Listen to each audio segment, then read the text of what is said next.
All right. Hi, everyone. Welcome to the Debate Club. So, the Debate Club is basically a community of people who are interested in having nuanced conversations and nuanced discussions about contentious topics and sensitive topics. We've basically been building this community as a safe space for people from all different perspectives to come in and exchange views and perspectives and engage in meaningful discussions about contentious topics. So the topic for today's session is gender should play a role in determining an individual's responsibilities in society. Agree or disagree? So as most of you know, recently this whole issue about gender has been very active in societies across the world. And if you take US, it's been the pioneer in this discussion, and I think even in India we have elements of that. I think traditionally we kind of like import the topic of discussion that's happening in the US and kind of like we have our own versions of that. But we are still we're seeing a lot of these discussions, especially in urbanized Indians. This has become a point of discussion. There are a lot of perspectives in this, and very prominent perspective is the aspect of gender roles, right? Where traditionally we look at specific genders having distinct roles, and anybody who deviates from that is sort of like penalized, whether it is a man being more effeminate, or whether it is a woman taking on more traditionally what the roles that are traditionally considered to be masculine. So the discussion is basically about whether it is it is a matter of the gender being a factor in determining whether uh, as to what you do in society. What kind is there such a thing as certain role being inherently masculine or inherently feminine? And if so, is it necessary for a person to be of a certain gender to excel in a certain role? Or and also in terms of like regardless of whether you're a man or a woman, are there responsibilities that you hold which are determined by your gender? Right. So this is the context for the debate. For those of you who are joining in new, the process we follow is basically one where this is an open participation debate. We don't have any distinct sides this way or that way. Each person gets a turn, and in order to get into the queue, you have to click on the reactions button down below and then raise your hand. So when you raise your hand, you get into the queue, and in the order of the person who's in the order of the raised hands, you'll get a chance to participate, and each person will get 3 to 5 minutes per turn to speak. And if you want to speak some more, you get into the line again. So this is how it works. So I hope everything is clear. I would like to have the discussion open now. So anybody who with anything to say, please raise your hand, and you can get into the line. Yeah, Samat, go ahead.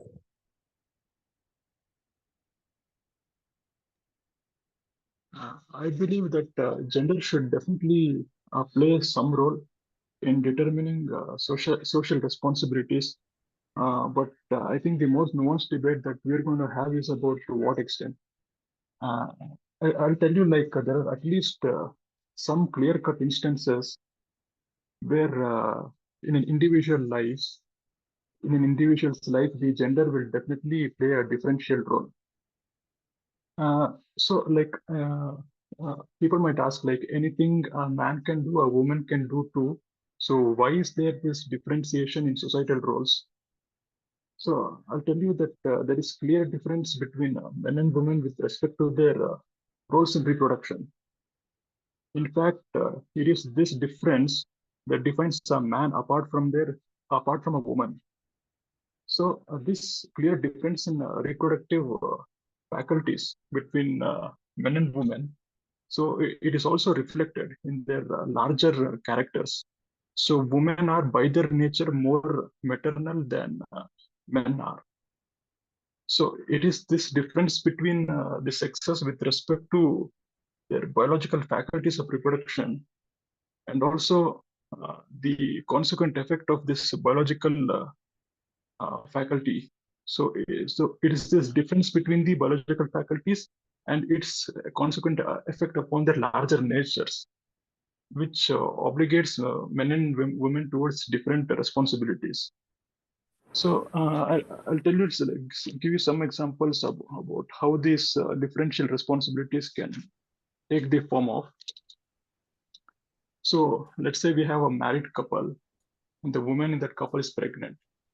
I believe that that pregnant woman, she has a greater responsibility to take care of herself physically than the man in that relationship. So if she consumes too much alcohol or drugs or junk food, then she is affecting the well-being of the unborn child in a more direct way than the man is, because the baby might be born with defects or diminished capabilities, whereas if the man he does the same bad actions, and which negatively affects his health, what that will do is it will affect negatively his ability to provide for his family. So he is causing harm to the yet unborn child, but in a more in a less direct way. So you can see here there is some differential responsibility between the man and woman of that couple. So also this hypothetical couple that I'm speaking about, the man in the couple, he has a greater responsibility toward protecting his spouse from physical harm than the other way around. Why I say this is, suppose there is a situation where this married couple, they're attacked by a thug. So the man in that couple, he can afford to put himself in greater physical danger, because if he does so, he would be risking only his life. Whereas if the woman, if she like tries and confronts the thug, it'll be like she's risking her life as well as the unborn child's. So far I've talked about differential responsibilities of the father and mother of the unborn child. Now for the newly born infant, I'll speak about the differential responsibilities with respect to that. So for nearly the every waking hour of the newly born infant, it is essential that the mother be there with the infant to take care of the infant, and also for the infant to form like a secure attachment with its mother. So, but the father, he can afford to be like more distant towards the infant, whether it is physically or emotionally, but not the mother. Because if the mother is distant, then it will have a greater impact. It will on the child. Will The child will be more likely, the infant will be more likely to develop into a physically and emotionally stunted child. So these are some of the ways in which the societal responsibilities can be differentiated with respect to gender. Yeah, that will be it from me for now. Okay. Thank you so much, Samarth. So to summarize, basically you're saying that there ought to be differential responsibilities based on gender, and you offered the basis for it being the fact that there are biological differences and biologically differential roles that we have in the reproduction aspect, right? And not just in reproduction, but also post-reproduction, there are differential roles based on gender. So well summarized. Thank you so much, Samarth. Harpreet, please go ahead. Am I audible? Yes. Hello, everyone. Today, as we are talking about whether gender should decide what we do in society, I believe it shouldn't. Let's think about it together. Imagine a world where boys and girls, men and women, get to do what they love, and regardless of their gender. That's the kind of world we should aim for. When we say that responsibility should be based on gender, we are just limiting people. We are saying that because someone is a man or a woman, they can do certain things and can't do certain things. But that's not fair at all. We should all have the chance to do what we are best at, no matter our gender.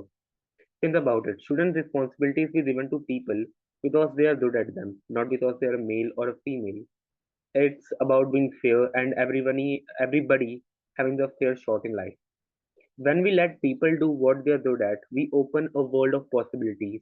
We allow creativity to flourish, ideas to flow, progress to happen.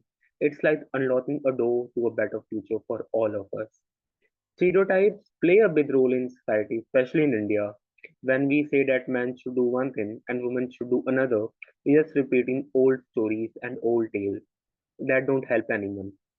We are all different, and that's what makes us special. We can build a society where everybody is valued for who they are, not for their gender. A society where we all work together towards a common goal, where we can lift each other and make the world a better place for everyone. Thank you. Okay, thanks, Harpreet. I think Samat kind of like initially started off with saying that we all agree that there has to be differential roles. It's to what extent? I think you opened the side for the other side to come in.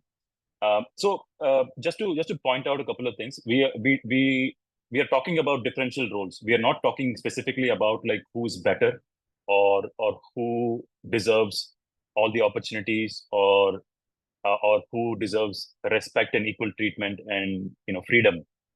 These are all things that can be achieved either ways. So I mean, I just wanted to bring the discussion. I'm not saying that this should not be a part of the discussion. I think there has to be a distinction between differential responsibilities based on gender versus freedom to do anything that they wish based on gender. It's not like one gender is superior to the other, or one gender is has to have more freedom than the other. So just as a the cautionary note, I'm mentioning that. So thanks a lot, Harpreet. Yeah, Nachiketa, please go ahead. Hi everyone, I am Nachiketa Thakur, and today we have a very interesting topic to debate on, that is whether gender should determine responsibilities in a society. So the famous French writer Simone de Beauvoir said that one is not born but becomes a woman. So I believe that gender is a social construction and gender norms are based on social expectations rather than actual capabilities of a person. Leaving a few biological differences, for example, those that arise while competing in sports, gender has no role to play in deciding the caliber of a person.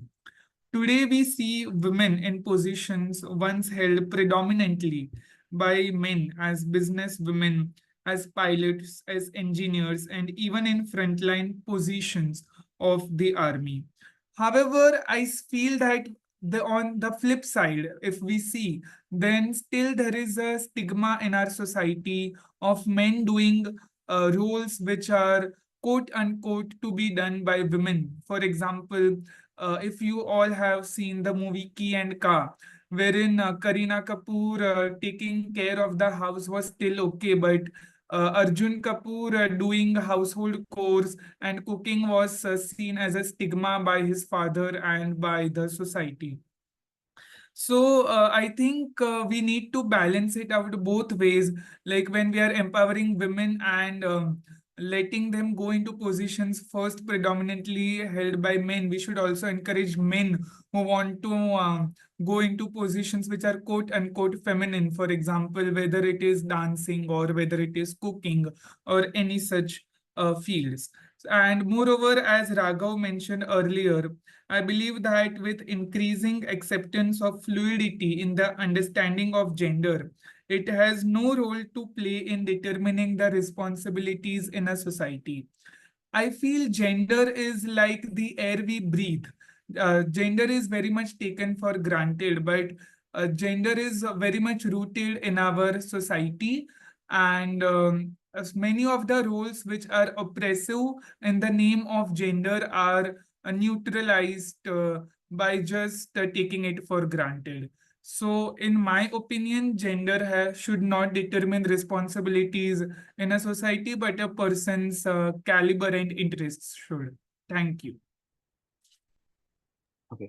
Thanks a lot for bringing that perspective, Nachiketa. I just want to quickly ask you a follow-up question to your stance.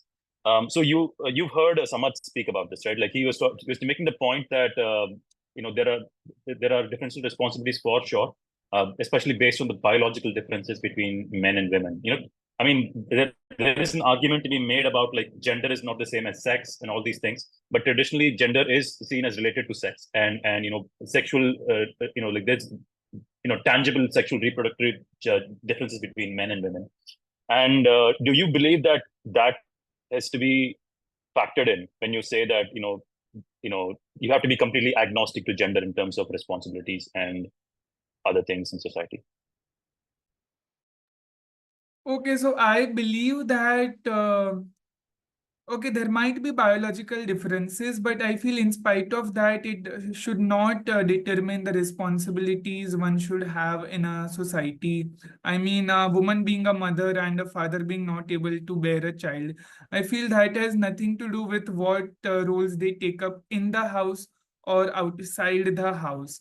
And as I also mentioned that with increasing fluidity in the concept of gender nowadays, I don't feel that it has anything to do with the roles. Even in athletics, we see many women participating in sports which were not allowed to them at one point of time. So, yes. This concept of like gender being fluid, that takes us, that movement itself is founded on the fundamental belief that gender should not play a role in society. So I don't find the merit in using that as a justification for this, because it's kind of a circular argument, right? But regardless, thanks for sharing your perspective. Next is Taiba. Good morning, everyone. It's difficult to give a blanket statement for all men or all women because sometimes the man excels in raising the child and the woman is maybe better in the workplace. So it really depends. But generally speaking, I feel that like on the larger population, based only on the biological nature of a man or a woman, I do agree because the bodies and inclinations are suited to excel in different things. I would feel that the nature of a man is to protect and provide for his family and for the woman. And the nature of the mother, again, generally speaking, is to nurture. So nurture the family, nurture the man, nurture the children, nurture the household. The woman turns everything with like a house into a home. So she gives heart to everything. The man is there to protect and provide. So I do feel this is true, but only to an extent. And also, it varies because sometimes the man, again, excels in different areas to the woman.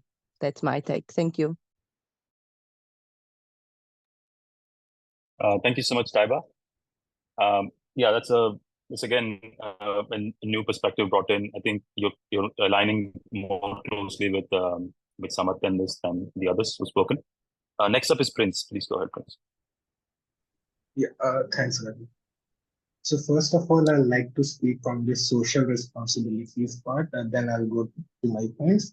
Yes, men and women do, if they want, can take different social responsibilities as maybe, what is suitable in the society and what historically our culture has been following. But first of all, what has it got anything to do with the economics here? Uh, any man or woman can take up any role in the households and perform a completely opposite role in the economic aspects. Now on to the point of differential role. Yes, I do understand where this point is coming from, that even a father is distant, there is no problem within the psyche of the children, especially in India, where fathers are usually not affectionate, and we are kind of that has become the status quo. But a distant father can lead to mental trauma for students or children. Father's absence do hinder development from infancy to adulthood. According to a report, truancy and poor academic performance is also linked to a distant father, as 71% of high school dropouts in US are fatherless. Additionally, on the topic of the debate, I do just believe that the commodification of women that the patriarchal society has done for so long is kind of coming to threat due to the rise in education and the attempt of being independent and achieve financial stability by the women. And hence, I just believe that this genderization of labor is just the last desperate attempt for this patriarchal society to take back from women what we did not give them. I'll remind you that it was not industrialization that gave the women these jobs and an inclusion into the financial sector. it was Black Death that led to a decline in Europe's population. I guess about 50% of the population died or left their native place, and this what vacuum in the demand and supply of the labor led to women getting a lot more involved into the labor.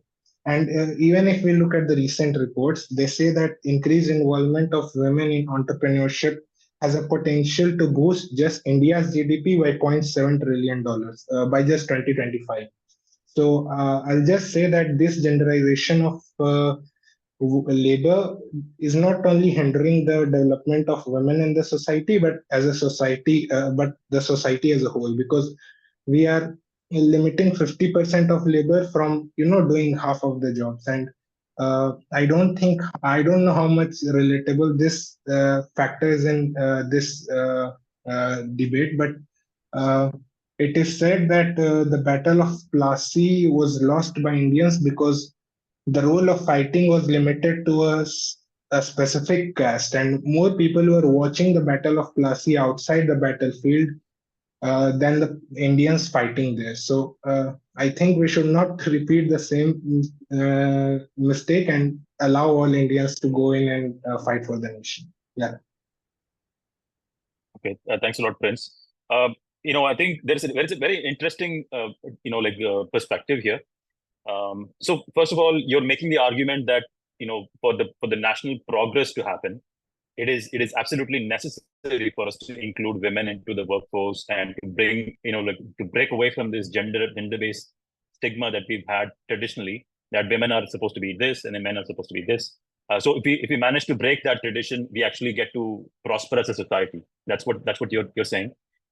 In relation to what Samarth was saying earlier about the responsibilities of a woman in the reproductive responsibilities of a woman, he was talking about like how a woman is supposed to have differential roles, and that can take her away from being performant at a workforce. For example, if a woman gets pregnant and she has to be she has to do certain things a certain way to take care of her child, it's kind of like gonna take her away from that the workforce for at least a certain period of time. And it can also be argued that in a longer term, there could be differential roles of a pair depending on the gender towards a child. Do you believe that this could hinder their ability to participate in? I'm just being a devil's advocate here, kind of like challenging each perspective. So that's an open question. Where do we believe that the differential responsibility that we have for biological reasons could hinder their performance or their efficiency or their in the workforce, or should we be blind to this agnosticism? So that's an open question.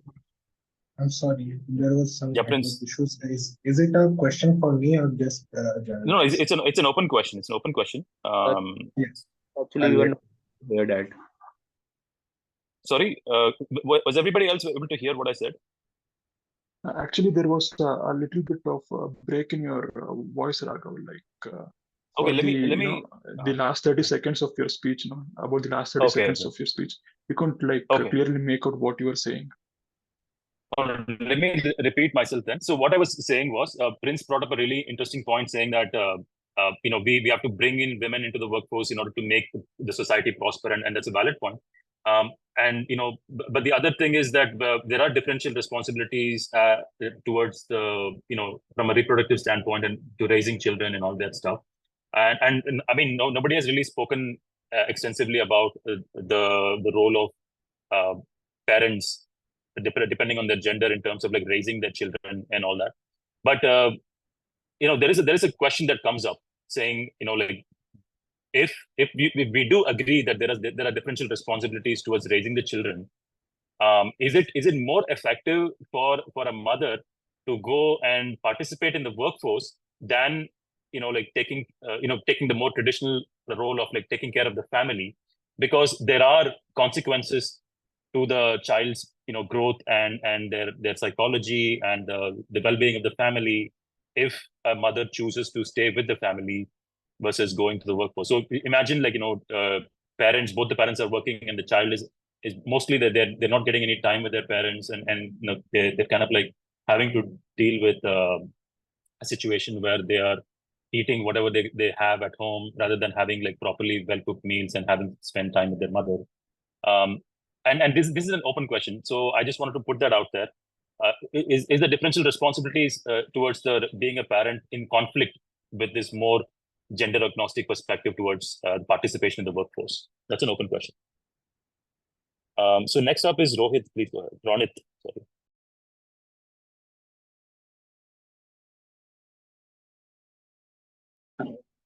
Hello, may I audible? Yes, Ronit. Yeah. I just confirm. Joining for the first time. So, yeah. Basically, I actually found the title problematic. It's like, does gender specify roles? I feel like gender is a term that comes from the roles defined. I find that circle. Like, science defines two sexes, male and female.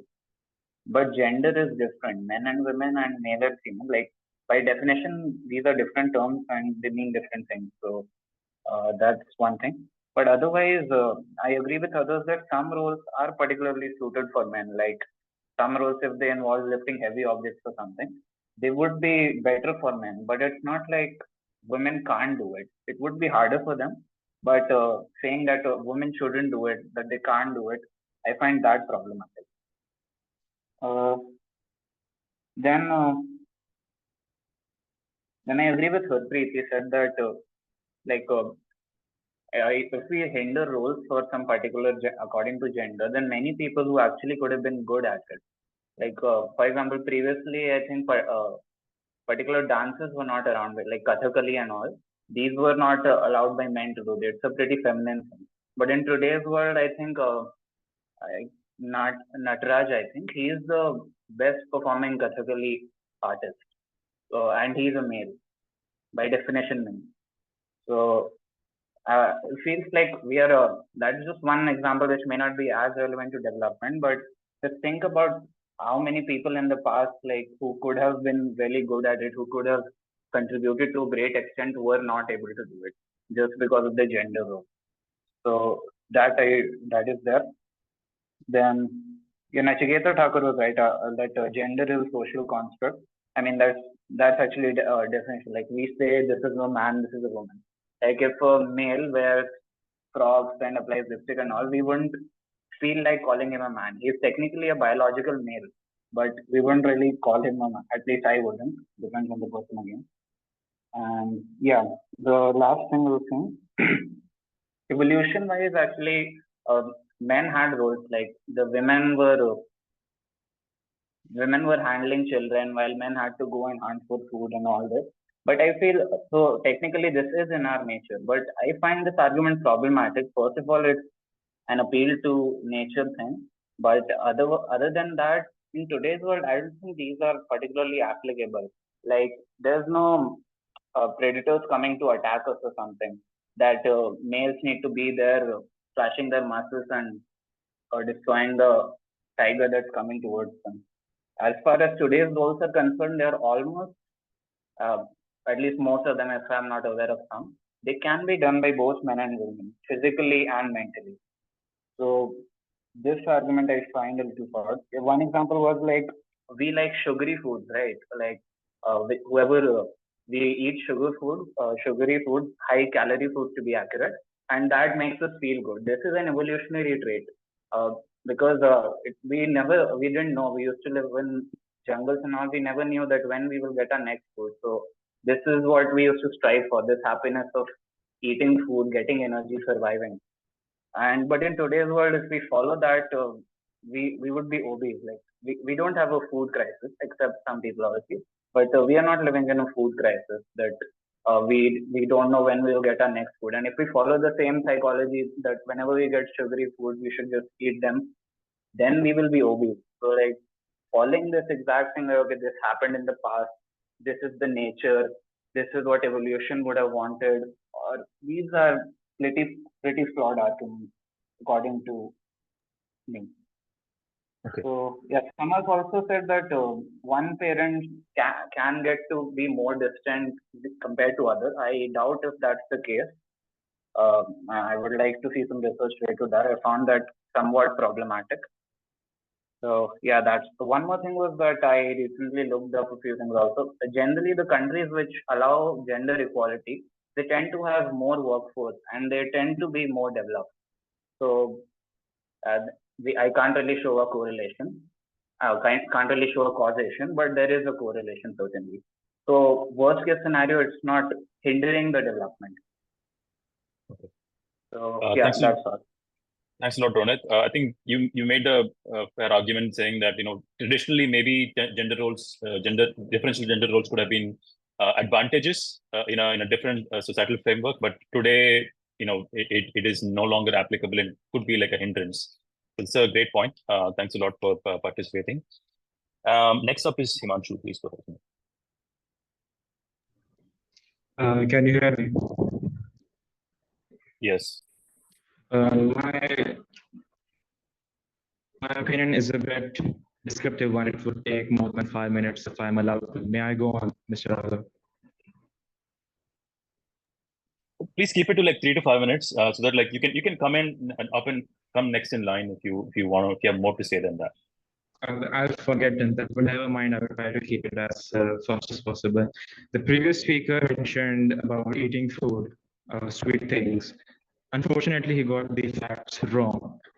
We don't like sweet food because it makes us happy. We like sweet food because the chemicals involved with eating sweet foods are safe for consumption. That is why we like sweet food. Our bodies have, through evolution, identified what is safe and what is. Himanshu, sorry to interrupt, but there's some disturbance in your voice. There is some disturbance in your mic. Can you adjust your mic or something?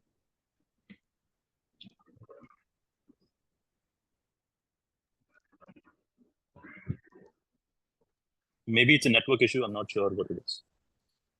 No, it's not a network issue. I'm sorry. I'm just using a faulty mic, I think. Okay. Never mind. So I would like to continue. Sorry. I know it's not really a gender topic right now, but I would just like to get the facts straight. We don't like bitter food because bitter food is often associated with poison. Our bodies have identified these things, and that's why we like sweet food, because they are safe for consumption. Now, about Simone de Beauvoir, the feminist or a radical feminist writer. I think the first, I don't remember her name, Nachiketa Thakur. She mentioned this writer called Simone de Beauvoir. I think she wrote the book called Feminine Mystique or The Second Sex. I don't remember the name, but I've read the entire book, and I must tell you that it's an outdated description. It's a very outdated. It's like 100 years. It was written 100 years old. It's 100 years old. It was written when females were most oppressed at the time. The book crudely remarks the male behavior.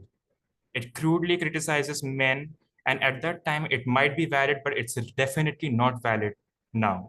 Now we're talking about gender fluidity and gender being a social construct. That is absolute trash. It's not true at all.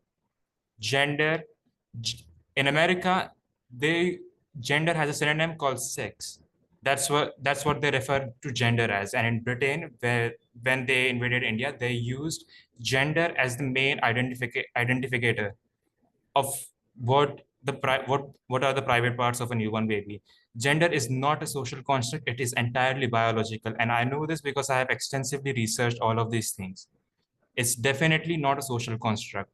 Male means someone who produces testosterone during puberty and produces sperm. Female is someone who gives birth, produces ovum, also known as egg, and produces estrogen during puberty. That is the definition. Now, we must absolutely not mistake identity crisis or maybe like detachment from oneself as being gender issue. That's not a gender issue. So we really must not bring it in here. Now talking about should gender determine our roles in the society. Now, I really do not want to make any opinions before hearing everyone out, but as a standard, I would like to say that I don't think women should be allowed in jobs that require labor or in military. In military, they should be allowed in jobs that do not require running around. Basically, no on-field duty. Women and men have the same level of intellectual prowess, and that is proven, and that we can really see it all. We both the genders have the same prefrontal cortexes, but the gender really determines how you behave in society and how you behave in general. There are some parts which people get wrong, but there are some stereotypes like women are more motherly and women are more emotional, but these things are overridden. See, humans are at a point where our intellectual prowess have left behind our physical selves. We evolved, our brains evolved even faster. We are still bound by the same ape and monkey mentality. Even if we want to override our feelings, override how we think, override how we process information, we cannot do that. It requires hard work, but it is absolutely possible. So the notion that women can also do the same things as men, as long as it is on an intellectual level, then that is absolutely true. We both have the same prefrontal cortexes, and we both are exactly the same. One might be more emotional, but that can be overridden, and it really depends on personal experiences and your birth and your childhood on how you feel. Now, the other thing that is very crucial is bearing a child or taking care of a child. When now traditionally, I think the most optimal way of roles should be women should take care of the house and the husband and the child, and the man should earn the money. But in this economy, that is not possible. And also, since we are equals and we have freedom, we should not stop anyone from doing what they want. But women should definitely not be allowed to do physical labor or anything that requires physical labor. There are several reasons for that. For example, men have broader shoulders and their muscle fibers are more adept at doing hard labor, while the muscles in females will slowly atrophy over time, which means that the damage in muscles in men repairs. It not only repairs, but the muscle significantly improves than its previous state. But in females, if the muscle damages, it damages forever. It damages over time, and slowly they might reach a state of paralysis or some significant damage may be done. Their body is simply not made for labor. They cannot do it. And now I think I'm done. Yeah, that's about it. Okay. Thanks a lot, Himanshu. Great points. Next up is Ashwin.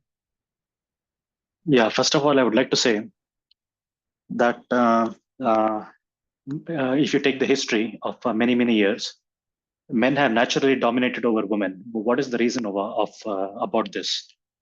I feel it is more physical strength and more mental ability. I'm not talking about intelligence, but emotional capability. So men have historically served in the army. Recently, women have also joined. But I believe on average, men are more capable than women in the army. It's just on the average. I'm not telling each and every man is better than each and every woman, but I'm saying on the average. But women should also be open to apply for positions in the army, any position, I would say. I mean, and the selection should happen purely based on their physical ability, I would say. And coming to the next point, based on my observation, I feel women are more better in caretaking. And the point I would like to add is, other than raising a child, we also find many school teachers being women. There are very few school teachers who are men. If you come to college, it's a different thing. This is one thing that nobody else mentioned. So I would say that women are more better in raising a child, and also being school teachers, as the child will have a better experience, I would say. These are the two things. And the previous person said that women should not be allowed to do frontline duty. He didn't mention the reason why, actually. I would like to ask him that question. No, I think he made it pretty clear as to the biological differences in like he was talking about the muscle fibers and physically it can be too intensive and unreliable to have women in those roles where it depends on their physical abilities. That Yeah, it was his depends, argument. but I'm not saying I advocate for it, but that was summary of his exactly. argument. That was his argument. That's not true for each and every woman. There are men, I mean, their muscles are weaker than many other women, I would say. Alright. That doesn't mean that you need to restrict each and every woman.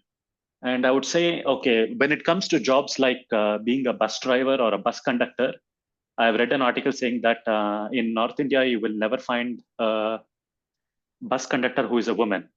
And also, I really haven't seen women bus drivers, I would say. I mean, I believe those roles should also be open to women. I mean, I believe according to the rules, it is open to women, but they themselves do not apply for it. I would say this is the thing. The same goes for Swiggy delivery agents. I mean, Zomato delivery agents and Uber drivers and stuff like that. I believe there are some 8 auto drivers in Bangalore who are women or something like that. Very few number, but it's their choice. There is no rule restricting them. But I mean, they should be allowed to apply, and it's their choice. Right. Thanks a lot for bringing this up, Ashwin. Yeah, next up is again, I see Harpreet again, but I want to allow people who have not spoken yet first to go ahead. Aravindan, do you want to go next? And then we can go start. Sure, Raghav. Thank you. So yeah, I think very interesting points overall. I first want to start out with the open question that Raghav that you raised, which is that if women are participating in the workforce, does that mean that the other responsibilities, the typical responsibility, or rather the biological responsibilities they are deemed with of raising a child, take a backseat? I believe it is so. Yes, there might be impact, that it is a trade-off. But I believe it is not for society or an organization to decide what trade-off a woman makes in that specific scenario, right? We need to be able to allow, or rather, we need to be able to facilitate an individual's choice, saying that you can decide whether you are prioritizing your career or if you are good with balancing both of it by putting in a few extra hours and so on. So that is one aspect. The second aspect, I concur with what Ashwin said, is that we cannot average out the largest of the physical aspects of a man being more, let's say, physically capable than a woman. But it has to be looked at. I mean, it's tricky to look at it from an individual perspective. That's saying that, hey, there's one man versus a one woman who is stronger and so on, who can work in the front lines. But it is also that, given that it is true, I mean, given that I believe it is true, we cannot outright deny women from being participatory forces in the armed forces as well. The second aspect, the third aspect that I think also Ashwin pointed out is with respect to some job roles being predominantly male-led, especially roles like bus drivers, roles like security guards, auto drivers, and so on. This, I don't feel like it's a stipulation that society is placing over women, but rather conditions that evolve in such way. For example, a security guard, let's say, who has something like a night shift, is very unlikely that a woman will take up a role like that because of safety concerns and other issues. So that kind of a job role, which still adds value to the economy as a whole in whatever shape or form, is not constrained because of the gender of the woman, but of the allied possibilities of what might happen if we take up a role like that. So I just want to round up by saying that I do believe that there are differentiated responsibilities for man and woman in society, but in many cases, we cannot, as a nation, as a society, or as an organization, restrict women or restrict a man from taking up any individual choices. Is that right, Aravindan? Yep, that's better. Thanks a lot. I think you brought in a very interesting point regarding a summary of what Ashwin said and what others said. So the fact that the differential responsibility should be the choice of the person making that decision rather than society to make. That is a very interesting point. I think that kind of is something that I would believe that a lot of people would agree to, that individual agency should trump any kind of societal imposition. And I think that is the crux of the whole issue, right? We don't want anybody outside telling women or men what to do based on their gender. But even if there are advantages versus disadvantages for certain roles to be taken up by men versus women, it should be the choice of the individual to do that. And there may be certain reservations in regards to, like, how reliably that person can perform that, because it relates to competence in a certain sense, right? And for example, in the example that I think I forget like who brought it up, but the armed forces, it's a task that we're giving to somebody to defend the nation, and if you cannot rely them to perform effectively, then that should be a fact of concern. But otherwise, for the majority of the roles, I mean, if it is true that women cannot perform those roles effectively, then that should be a concern for the rest of the society to pitch in making the decision. I'm not saying that it is true, but that is a completely different debate in itself, and I'm not qualified to comment on that. But with regards to the example of the Swiggy drivers or drivers of buses, there is no, I don't believe there is any gender restriction, but still a lot of women prefer to not go to that because they made a decision to not. It's not for them. So that's a very interesting point. Thanks a lot for bringing that up. Nachiketa, we can go on. Hello, can I go ahead?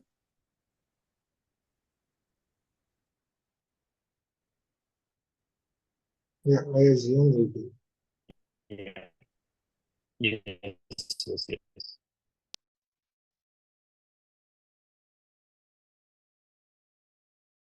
Nachiketa, you're on mute. Can you please unmute? Go for it. Hello. Yeah, am I audible? You're audible. Please go ahead. Okay. So, firstly, I would like to say that we need to fundamentally see what is our topic. So it is like gender equality, and it's based on gender. And I would like to say that I doubt the research Himanshu has done, because even if gender and sex are similar, they both are fundamentally different concepts. So gender is all to do with social and cultural nuances that a person is born in, which is very different from the sex of a person, which can be easily biologically categorized as male or female. And I feel that based on gender, only we get the whole concept of patriarchy. And as the last speaker said, that it should be the individual choice, and the society should not tell whether what a profession a person should do, boils down to the fact that gender is a social and cultural phenomenon rather than just a merely biological construct. So based on that, I feel that one should have the individual choice to choose their professions. And even in the army, the best example that comes to my mind is the film Gunjan Saxena. If a female is qualified, if the female has the caliber to even pass the standards which the army requires, I don't feel that she should be hindered from joining any position in the army. As Gunjan Saxena also famously said in the movie that plane udane aayi hu, panja ladane nahi, right? So I think we need to see what standards a particular profession requires, rather than just focusing on merely muscular strength or biological differences, firstly. And secondly, also talking about the fact that women are more catered for nurturing and women are more emotional. I feel that is also because they were restricted to the four walls of their houses. Once they also started going out, experiencing the world, they started doing things as good as men. But still, there were significant barriers to women's access to professions. So they were not able to break the glass ceiling. And even if they were able to break the glass ceilings, women were not promoted to higher positions as managers or as CEOs. And they were always judged based on they have always been judged based on their gender rather than on their merit. And even if a woman is praised for her work, she's like, oh, she's the best woman. So it's not that she is based, she's judged on her merit, but it's like, oh, among women, she's the best, or she is an athlete, but it's not based on her own athletic capabilities. So I feel that when we talk about whether gender should determine responsibilities in a society, we should see it from the angle of patriarchy and from the fundamental notion that gender is a social and cultural construct. Thank you. Okay, that's basically a counter argument to what Himanshu was claiming, that gender is not distinct from sex. Thanks a lot for bringing that perspective, Nachiketa. Prince, go ahead. Yeah, thanks, Raghu. First of all, I'll just like to add that just being of this notion that women should not be allowed in places of army or where extensive labor is, comes into play. I don't usually, I don't think from where this ideology comes, because he pointed out about something related to muscle fiber. But muscle fiber do recover in 3 to 6 weeks or so, and it is not mostly dependent upon the gender of the being. If so, then there is about 7 to 10% fluctuations. So I don't think that's such a huge deal breaker. Additionally, I assume this, women should not come into labor is coming from the athletic capability of men and women. It's very easy to assume so, because we watch the records of men and women, and mostly we do so in short-term athleticism, like 100-meter race or whatever. But when it comes to 50, 100, or 200 miles race, then endurance comes into play. And even if I went into the Army's website, they give a huge importance to endurance. And women mostly do excel, even the men, when it comes to endurance. I guess Raghav said that if women are not, capable, and it's a big thing, because the whole nation's security is in the hands of those people. So we should kind of look into it. I do. Okay. I may or may not agree on this part that women are sometimes given a bit of leeway when it comes to induction into army.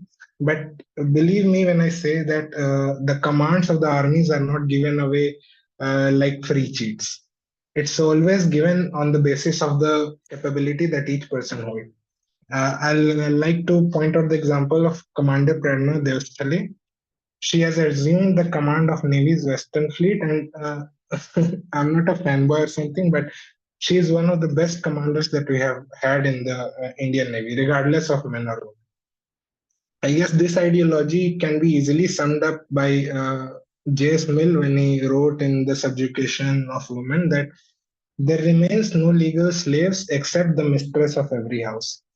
This ideology of seeing women as caretaking and this traditional motherly figure, why should I not assume that it is coming just because from childhood only we have seen our mothers take up that role? Why should I not term it as conservative? Just because someone has been suppressed for their whole life till now, they should be so, because it fits into our pre-notions that women should always be a motherly figure. Just because it supports our pre-notion, it is not important that a specific gender should carry out the exact same role. Someone said that why the men were always subjugating the women, or why the men always were, why there is a patriarchal society all over the world. Maybe the women were empathetic enough that they gave us a leeway that, okay, if we don't take care of the world, then the men are going to screw it up. So it's not something to be celebrated, but I don't know how to put up this ideology. I'll just refer you to the J.S. Mills quote again. There remains no legal slaves except the mistress of every house. Sorry. Yeah, Raghu. Okay, thanks a lot, Prince. Next up is Taiba. Please go ahead, Taiba. Okay, I would like to reply to what Himanshu said when he said women are more emotional. I would like to ask, how would you define emotional? Is that only pertaining to crying? Because anger is also seen as an emotion. And how many fights and how many wars have occurred from anger, from jealousy, from feeling the emotion of feeling powerless? So I feel like the language needs to be corrected. Also, where he said women shouldn't do physical labor. He said something about the muscle fibers. But also, what about the woman carrying children? A woman can have tons of children, carry them on their arm, do physical labor. That is seen as physical labor. Also, taking care of the home, cleaning the home, that's physical labor. So I'd like to hear his perspective of that, because that requires some degree of strength. Okay, I think Himanshu is down the line, but maybe we can bring him up. Himanshu, do you want to address some of these points raised again? Your point, because I think your point has been very contentious. Do you want to respond? Absolutely. Okay. I believe I was talking in a hurry last time, but I will try to have a calm demeanor right now. I do not remember what the damn, I forgot her name, but never mind. I do not remember what the transgender male said. I'm so sorry if that's disrespectful. I just don't remember your name and I just cannot see it. I'm very sorry for that. But now, Nachiketa. yeah, Nachiketa. First of all, I am not transgender, so yes, I am a male. Thank you. Sorry, presumed that way, but never mind. I will continue with my point. So now, it's not like I think that women are weak, but if you have men and if you have women, whom would you like to go to war? Now, I would like men to go to war, and it's simply because several factors. Now, first of all, the neurons related to reflexes and critical thinking in quick situations. These types of neurons are found more in men, although brain has the capability of this thing called neuroplasticity, which means that if you focus on a particular thing, then your brain will over time develop it. So a female can also develop the same neuroplasticity and neurons that are affiliated with reflexes. Now about Gunjan Saxena, she's not running, she's operating a helicopter. I think that is a woman is pretty much capable of doing that. I'm being dragged out of context. I did not say that women should not be allowed in armed forces. I said that they should not be allowed in field work. Men have larger erythrocytes. Erythrocytes are red blood cells. It's crucial because they carry oxygen. Men naturally have larger erythrocytes, they have larger lungs. And about the muscle fiber question someone raised, that they get repaired eventually, that is not true. See, in men, when muscle fibers get damaged, they get replaced with even stronger ones. That's how muscles get built, yeah, right? When you see a person who's lifting weights to build muscle, he's lifting them because lifting a heavy weight is damaging the muscle fibers, which then get replaced with newer ones and more durable ones. That's how muscles get increased. But in women, they usually only get replaced. And sometimes if there is poor nutrition, if the woman has poor nutrition, then they get poorly fixed. And the athletes, they have to follow a very strict diet to make sure that they're growing new muscle fibers. Women can also grow muscles. It's just much harder to do that. And now about the carrying the baby parts. An average infant is about 3 to 7 kgs. And if you hold like 3 babies, that's like 28 kgs. Anyone can lift 28 kgs. That's not, and in army, you don't have to carry 28 kgs. You're often, your baggage, including the weapon, shoes, and your uniform, and the armor that you wear, are often well over 40 to 50 to 60 kilograms, I think. That's what I've seen. I'm sorry, I forgot some of the questions. Can you just reiterate them to me? No, I think you basically addressed most of the points. I do want to like bring up this, question to you, because you in the example that you gave, saying that if you were to pick a female warrior versus a male warrior, you would pick a male because like it's a logically sensible thing. You offer a lot of justification for it. Yes, but absolutely. there are examples of, for example, if you take the story of like David versus Goliath, by your approach, by your rationale, you would pick Goliath over David, but considering by every metric, he's superior as a warrior. But yeah, but that's a fable. Yeah, You have but to that's think a that, I mean, it's an example, but I'm saying that in a war, it's not just about physical prowess, it's also about strategy. yeah, I mean, it is a table, yeah, but the exactly. strategy, and you know, Strategy. historically, let me finish. Yeah. Historically, there are like instances where strategy kind of like trumps like a larger force or a logically like a justifiable superior force, right? So that rationale in a sense is like not comprehensive and it's not like you know it's not something that you can strictly say that this is the best way to do it and it is going to work all the time. So what would you say to something like that? Say a strategist, a military strategist, there is not much field work involved. There is sometimes field work involved, but you do not really have to be in combat to do it. A female, if she is qualified and if she knows about battle, then she can absolutely take on the role of a military strategist. She can be a general if it does not involve field work. But what I'm saying is women with their shorter erythrocytes, red blood cells, which means, and their poor muscle tensile strength and their poor muscle dexterity, also with their shorter arms, shorter shoulders, and then their pelvis, which gets into the movement of running all the time. Also, they're getting out of breath all the time. Would you really prefer a soldier like this to fight your wars, or would you prefer a man? Okay. So I think the clarification is that you're talking about like roles in the armed forces which are field oriented. You're okay with like let's say the female general or somebody else Yeah, who's as I executing. said, males and females, we both have the same prefrontal cortexes. We think pretty much the same. And now about the emotional part, I think I don't remember who asked. I'm Taiba. sorry. Taiba, yes, I'm bad with names. I'm very sorry.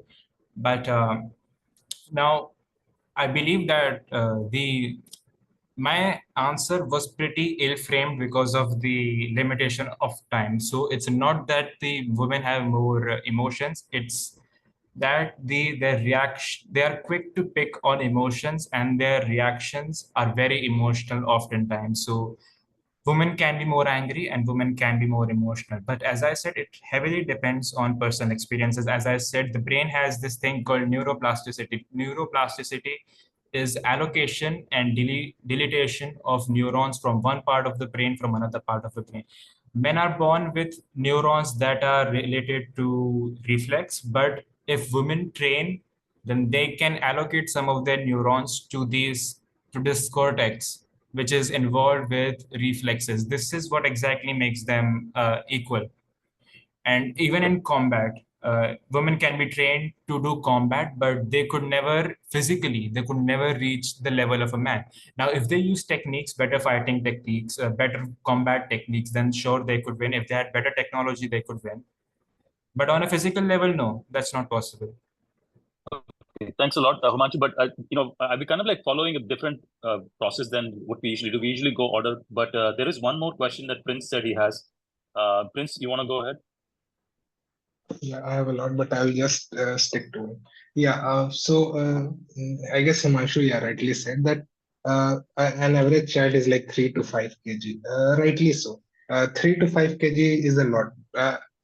When we talk about the weight distribution, because it's not like a dumbbell or a carrying that thing that the weight is equally distributed and you can like even lift 100 kgs. And we are not talking about lifting a child for like 10 minutes or 20 minutes and then throwing him out in the drain. We are talking about carrying him for like at least for a weight of 3 to 5 kg, at least 3 months.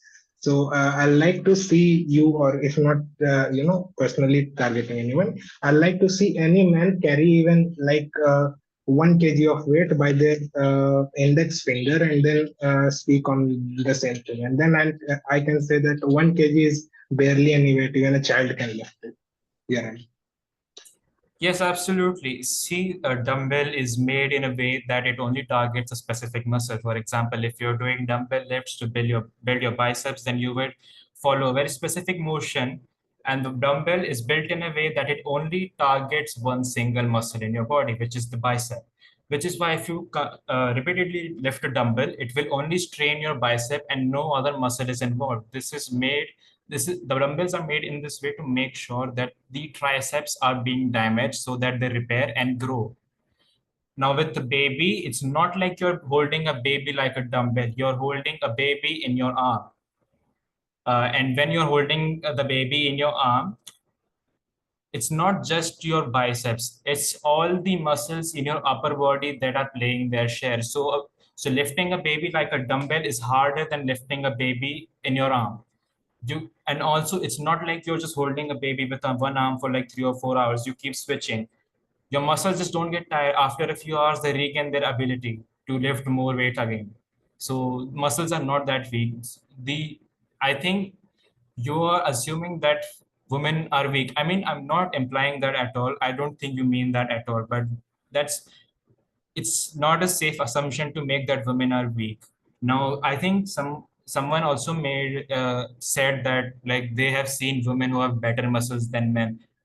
The men that they saw probably live a sedentary life where muscles are not needed. In specifically India, we have had so many famines, especially in the Bengal region, that the people in North India, especially in the Bengal region, have evolved this trait where the muscles in their upper body are less and their ability and the affinity to store fat as rapidly increase. They literally do not lose their fat at all. Whatever they eat, most of it, not most of it, but definitely some of it will be converted to fat, and that fat is very hard to lose because that is your body's reserve, because it thinks that another famine will happen, and when that famine will happen, we can use the storage. And that is why maybe these things were involved in that man. Now about like the women having better muscle strengths, they can absolutely have it, just harder to get. And another thing that I'm noticing, I'm sorry, I just need to speak for like 30 seconds more. Another thing that I'm noticing is like all of you feel very persecuted, very scared of speaking anything against women, even to an extent that even hard facts from science which are proved are shaking you. You speak very safely, like you're stepping on bear traps. But unfortunately, what is fact is fact. At least I will not sugarcoat anything just because women might feel bad. I don't think you should either. To promote healthy debate. I think. Okay, never mind. You can go on. No, yeah, thanks a lot for making your points clear. There's just a lot of people waiting in the line, and I don't want to keep them waiting. So, Taiba, please go ahead.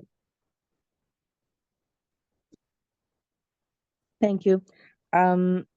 I think, Himanshu, the speakers are just being respectful of women and of men, not that they are trying to walk on eggshells or anything. But anyways, my point is, from listening to everybody has the opinion, but it comes down to, again, what another speaker mentioned, that I fully agree with, that everybody should have their individual choice. Like everybody should be free to choose whatever they want to do, because each individual excels differently. So as long as there's that social freedom set in place, that it's not judged or there's no stigma placed to the woman choosing to be at home or the woman choosing to be in the army or in the workplace, then that's fine. But the biggest factor that works against the society is that the fact that we grew up in a patriarchal system and world where there are actually stigmas put to the woman staying at home, and there's a stigma put to the man working in the workplace, where it looks as the man is perceived to be more successful or better than a woman that stays at home, because the man is compensated with money, but the woman working in the role at home where she's cleaning or if she's taking care of a child, that's the 24-hour job, but the man is working a 9 to 5. He gets compensated with money. The woman doesn't get compensated. So then over time, there is a stigma attached to the woman's role in being a stay-at-home mother as being less valuable, although it's not really that way. So I think if that stigma is removed and the system that we live in is changed to be viewed as all roles are valuable and that there's freedom to choose whatever it is that we want to do, then it would just be a more peaceful society to live in. Thank you. Okay, thanks so much, Taiba. Samat, go ahead. I find it surprising that many people in this discussion group, they think that it is a controversial fact to make that on an average men are more physically able than women. I think this is like an indisputable fact, and I find surprising that this statement is controversial. The more readily available example to establish this fact is that how men excel over women in all of the elite competitions, be it especially the track events. Like if you take whatever the track events you might take, like with long jump, or is it like 100 meters race, or any of the track events you take, or even the weightlifting competition, the performance of the elite, the elite performers, they it differs vastly over gender, I would say, and this points to on an average that the men are physically superior to women. I'm speaking about averages here, and also at the performance at the elite levels. So I find it surprising that there is contention over this one. Now to the specific example of women being allowed in the combat forces. The one thing that I have problem with that one is what we are seeing many a times is the standards for entering these combat roles. It is being lowered to accommodate women. So I find this to be an unfortunate but a true fact. There are examples of, for example, in the US, the bar for entry into the US Marine Corps, the US Marines, they're like an elite fighting force, and the bar to enter them was lowered to especially accommodate women. Well, they wanted to fulfill some quotas, like 20 to 30% women, I think, over the next coming decades. And to fulfill that quota, they lowered the standards. Whereas if they had just gone with truly by merit, what we would have ended up was in a situation where, let's say out of 1,000 Marines, one of them would be women, like 0.1% of the composition of that fighting force would be women, if it were just left to merit. But unfortunately, these quotas were brought in and standards were lowered, and that is impacting the ability of the combat units to prepare to fight effectively. And there was also this controversy. It recently surfaced, during the recent Trump assassination. There was a controversy about similar quotas being imposed on that particular security agency, which is the US Secret Service, and how that has led to reduction in the performance of that force. There were many factors that were contributing to the reduction in performance of that force, and this imposition of quotas too was one of the factors. And next to, you asked an open question earlier, Raghav, Samat, just to women, see we have about 13 minutes for the moderated session to end. I would love for others to get a chance to speak. We can have the open question addressed in the unmoderated session at 12:30. So I would like to have people who have not even spoken yet go first. So Suri, and then maybe Saju can go next because Saju hasn't spoken yet, and then after that Lovish, and then everybody else who's raised their hand in the order can speak. Yeah, Suri, please go ahead. Thank you. I've been waiting to speak for a while. I really appreciate the opportunity. I think we have got some science facts and which are correct, and then we are conflating them to make some arguments which are not so correct. For example, are men generally doing better in elite activities? Yes. like, if you look at the bell curve, generally, I think somebody was talking about muscle fiber density, and all significantly depends upon the testosterone, which is generally higher in male. But that doesn't mean like, male are only the most muscular one. Like if you look at, like, for example, uh, tennis, right? We have Serena Williams, and like, and Venus Williams.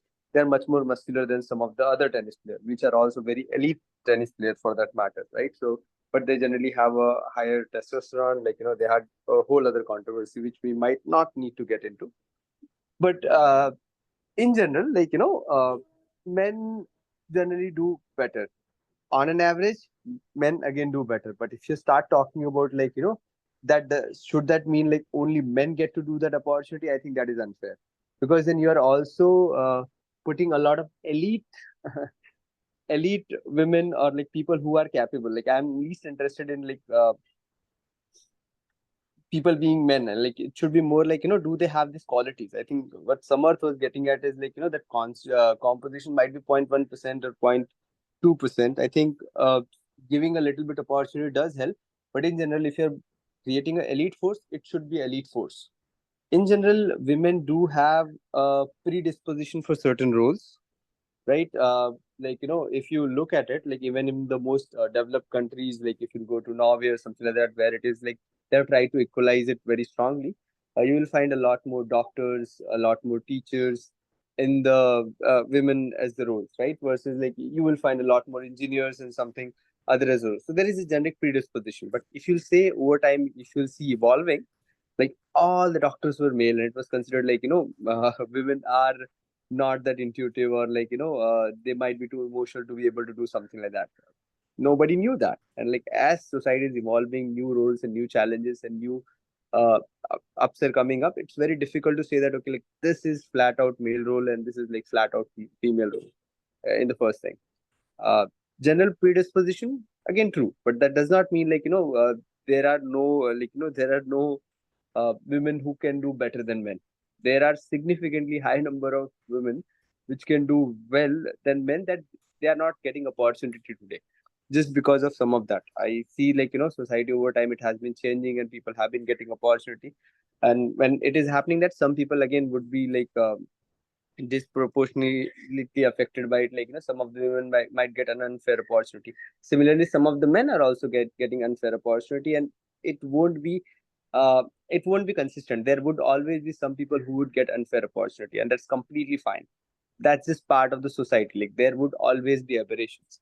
So with that, it's very, very challenging to just say like, you can define general gender based responsibilities. It should be based on what people are capable of, what people have interest in. If you look at it, if you cross cut it, whether you force it, like, like I think there was some company who wanted to do 50% male and 50% female for like engineer. That was just a stupid idea. Know why? Because there are not 50% women enrolled in the engineering today. So in the longer, if you will start try to hire 50% women, you are likely to get not so good women engineers. But that doesn't mean women engineers are bad per se, right? There are some very, very exceptional engineer per se. Like in general, you could look at a sample set and like, based on the composition that is available, you can decide like what is a realistic number. And that doesn't mean that composition would remain same over time. It should change, and a lot of composition is unfair because of lack of opportunities, and we don't even know where things should be. Like everybody is kind of saying that, like, we should not have, not everybody, I think one or two people are mentioning it, excuse me for that, like women should not be allowed on field duty. I think that's absolute garbage.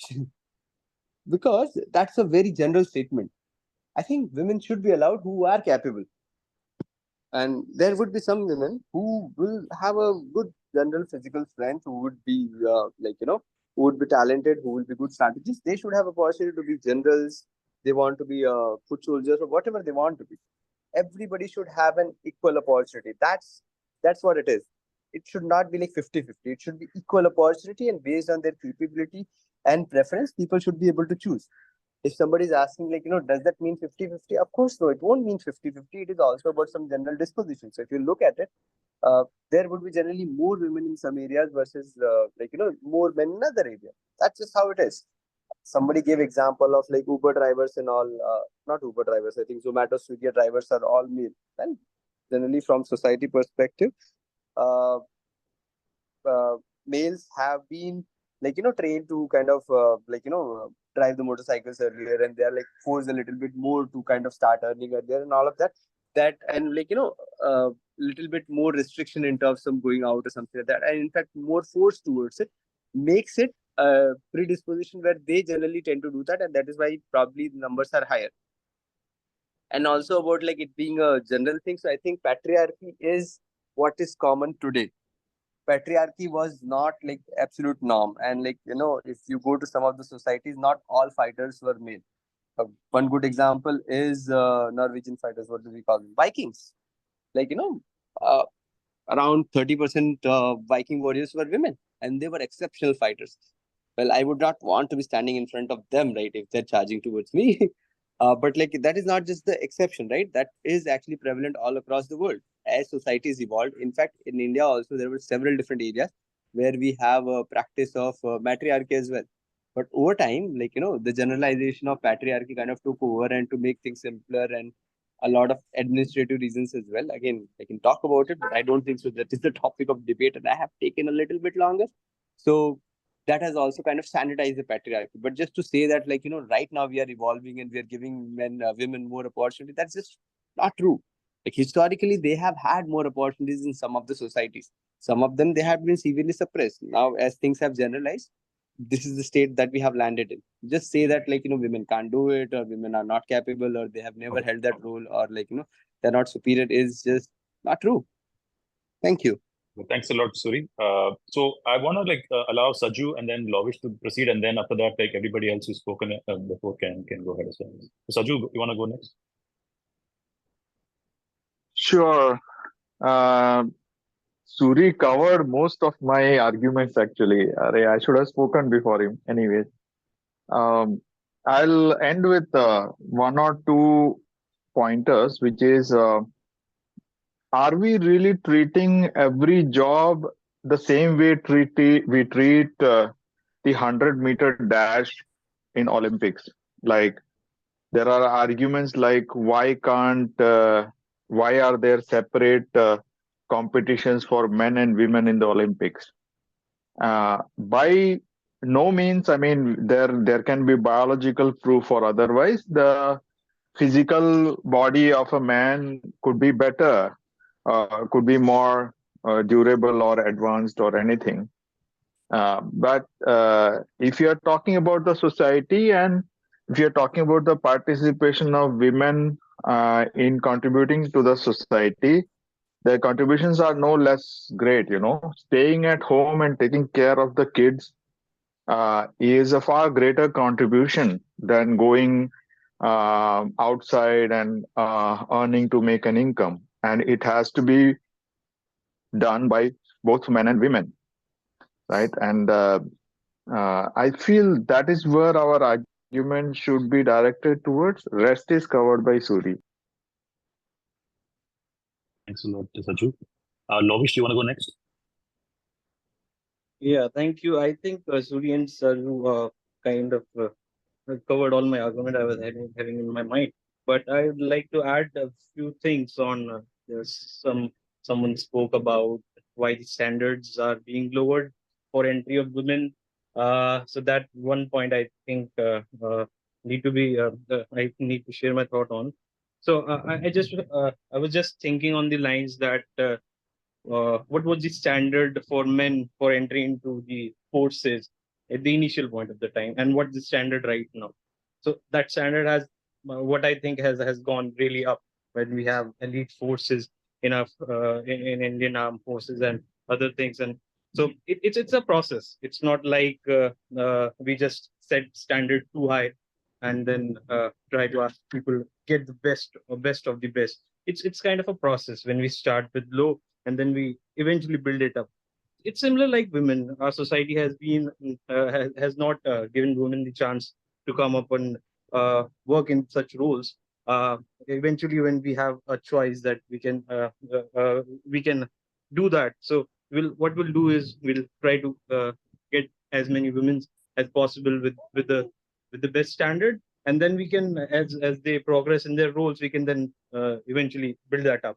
So I think the argument of having lowering the standard, I don't think it stands for me. But yeah, that was the point I wanted to make. And secondly, there was some point I think Suri said that it should be a choice of women that they want to work in some field, or women or men, and they want to work in some field. It should also be a priority. I mean, we are a family-based society, and if a family has a priority that the men is not able to work, then obviously women should have all the option to work anywhere they want.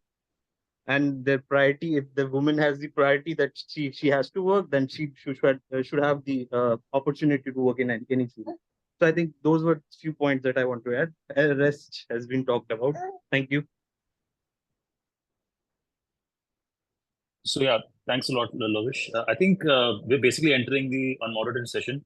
So I think whoever has raised their hands in the order, you can go ahead, and then we can have the unmoderated session.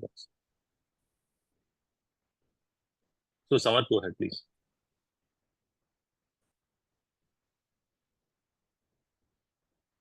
Samarth, you can go ahead. Right. Yeah. So the open question, it was like when people, they choose to diverge from their the traditional gender norms, and like they go in the this non-conventional path. Are they not doing a trade-off?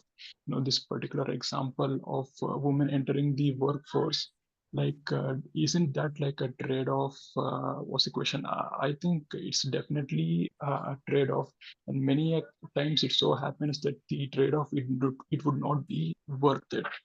The reason I say that is, if you look at what the optimum childbearing age is for women is, it has got to be between the ages of 20 to 30. But unfortunately, it happens that is also the age you're building the career. So like there is a tough trade-off to be made, and when many women have chosen to prioritize their career over having kids within this time frame in the age of 20 to 30, and that has led to that has led to an sort of a crisis where women, as they get older, they are less able to have kids. So even though they want to have kids at the age of 34 or 35, by then it is so much harder for them to do that, and they like regret upon the choices that they have made. And so this is like a very a prominent problem, and I would say that is affecting today's society. So there are in conclusion, I would say that there are like trade-offs to be made, and many a times it so happens that the trade-offs done, it wouldn't be like worth it when the career is chosen over having kids and raising a family. Are we in the unmoderated session? No. Let's go over the order that we have had.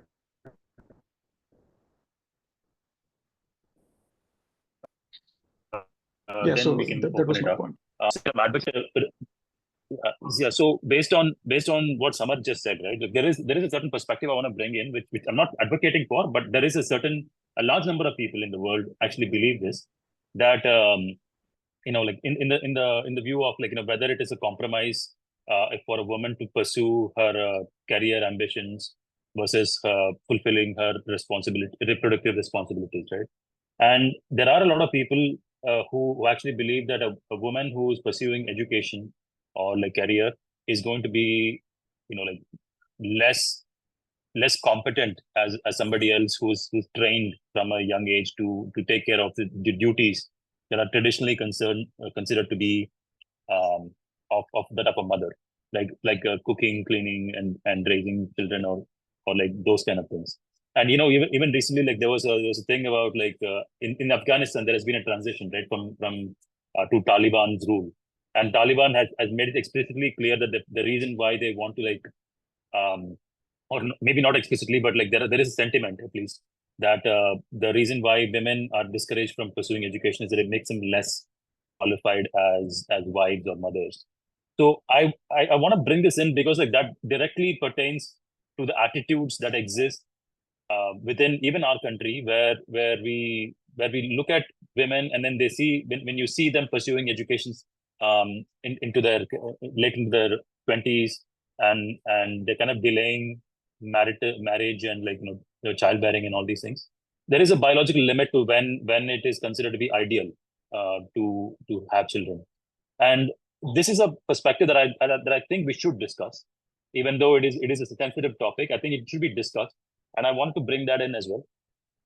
But let's have a discussion. I think I don't know like if we should follow the moderated session or just like have anybody come and openly answer things. I think because we've crossed 12:30, maybe anybody can speak up as long as you're not cutting each other off. So please go ahead. Anybody can respond. Raghav, can we limit each speech to 1 minute? Yeah, I think it makes sense to limit to like 2 minutes. 1 minute is too less. 2 minutes, maximum 3 minutes. Yeah. Okay, I will not do a speech. I just want to ask the question: why do you think that the women has to sacrifice their career for having a child? No, I mean, again, I want to reiterate that this is not an argument that I'm making on my own behalf, but I'm just like bringing up a sentiment that exists in society, which we should, because they're not going to be the people who are coming in a discussion like this, right? But that sentiment does exist, which is why I wanted to bring it into the question. So if you ask me as to why should I justify that I'm not qualified because I don't hold the same position, but yeah, just to clarify. And if I was to play devil's advocate and answer that question, right, as to why a woman should sacrifice her career ambitions to do this, then maybe they would say something like, it's women's duties to be a wife and a mother, and by pursuing something else, they may want to they're sacrificing their primary duties. But I'm not them. I can't answer your question. But yeah. But Raghav, the same thing can be said on the contrary as well, no?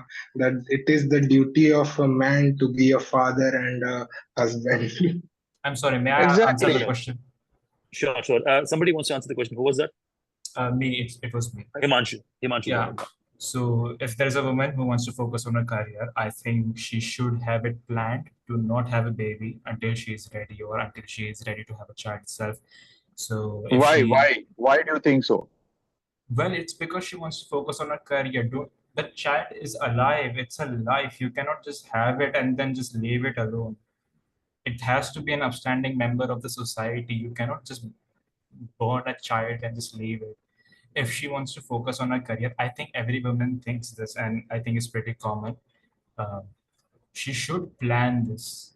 She should use contraceptives. And you have still not explained to me why she has to sacrifice her career. Yeah, that is what I'm explaining. If you would just let me speak. She should, first of all, she should have this plan. But in case if she is ignorant or irresponsible and she has a child anyways, then it is her responsibility, I'm afraid. It is on her. It's her mistake that she did not take care of these situations as she expected. The child does not deserve to be ignored because her mother wants to have a career, I think.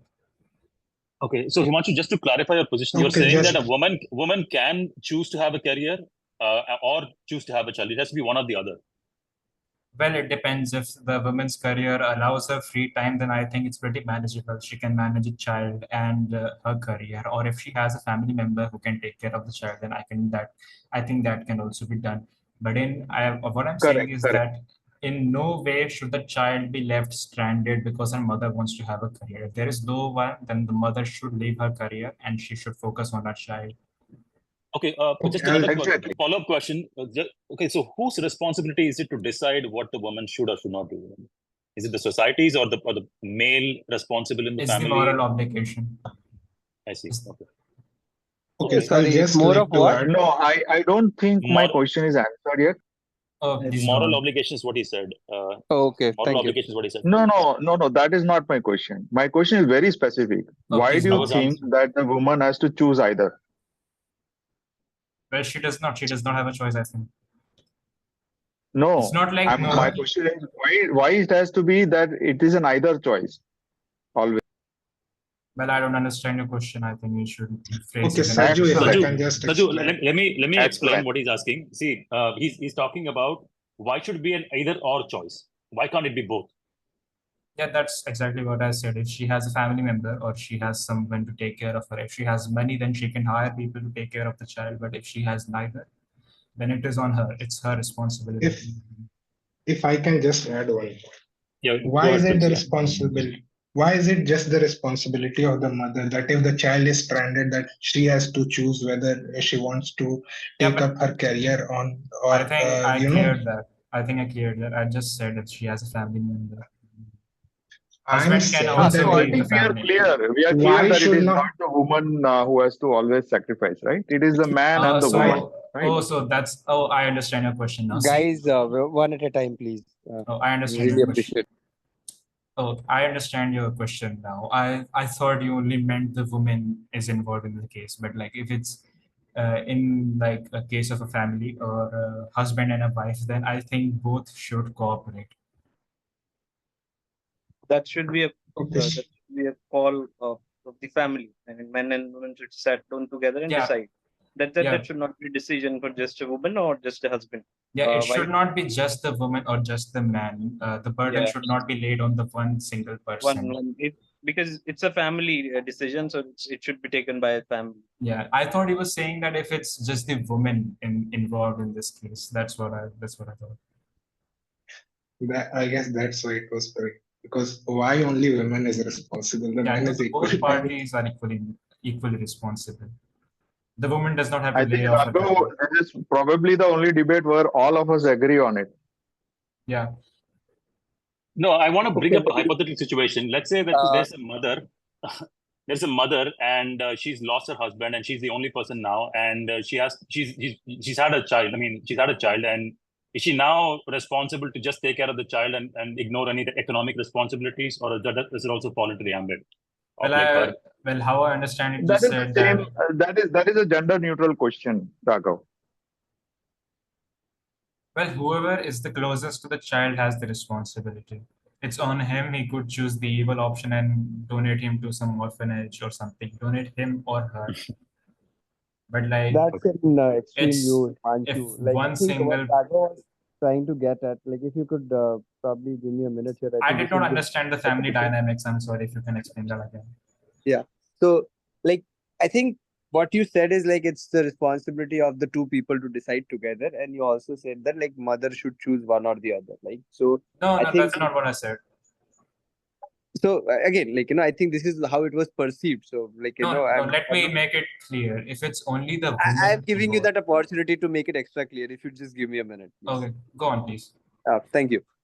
So I think there are two parts, right? One is like I think we are talking about two roles here, taking care of the kids, and then of course, breadwinning. I think there are altogether four possibilities. None of them do it, so they are not able to do any of it. Then one is one person does this, other person does this. There are two combinations of that, and then there is a fourth option where both of them balance it out together, where they do a little bit of this and a little bit of that. In all of these, two are extreme, right? Two are extreme in terms of only one person is doing one, another person is doing the other. In one case, none of them are able to do it, and you can say that they are not exactly good parents. And the last choice is where they are sharing and deciding, like in each case. There, it is not very explicit who needs to do what.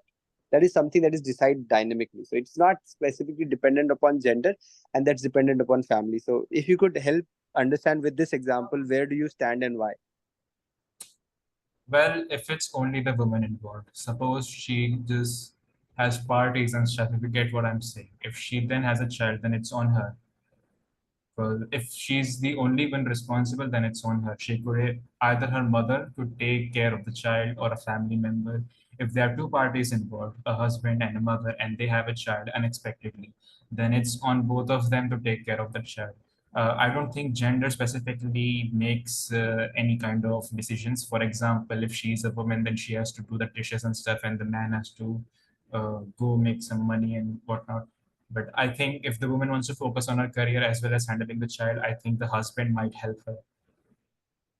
Right. I think that will clear some air about like what your opinion is. I had one more follow-up question, a much smaller one actually. I mean, okay, Do you so think a let's not make single this father? like. I mean, I think we're making Sorry. this an interview session for Himanshu, but I do want to open it for other people to also like pitch in. But yeah, go ahead with your question. But yeah, I want to kind of like diversify the discussion. Like, let's not focus on one point or anything. Makes sense. Agreed. This is just one last question. I think we can go back. So, like, should a single male person be able to adopt and become single father? Depends on, well, no. I think if he's adopting, then I think a mother should be present. I have to warn you though, I think you should take my opinion with a grain of salt. I'm not even 18 plus, I'm just like barely 10th pass, I think. So I don't think you should take my opinion very seriously. Thank you. But Just No, wanted to clarify where you're coming from for the group. But yeah, that's me. I think like there are quite a few hands raised. Let's go back and like let's hear others. Thank you guys. Yeah, I guess the last part really clarified it. Yeah, it's sad that we just discussed army in this debate, so I like to generalize it and just I like to say why women should be stopped from certain kind of works, because WEF, World Economic Forum itself recognized that women work 10% more effective than men when it comes to the office space. So it's not that we should genderize some kind of work, and if so, then I'm scared that it will be skewed more towards the women. Could you cite the source of this? It is the World Economic Forum. I'll just pin the URL link in the chat. See, it's not important who did the survey, but the thing is, often in these surveys, they take a huge group of people with completely different backgrounds and they derive whatever they can to show it in their favor. I think it's from a single company.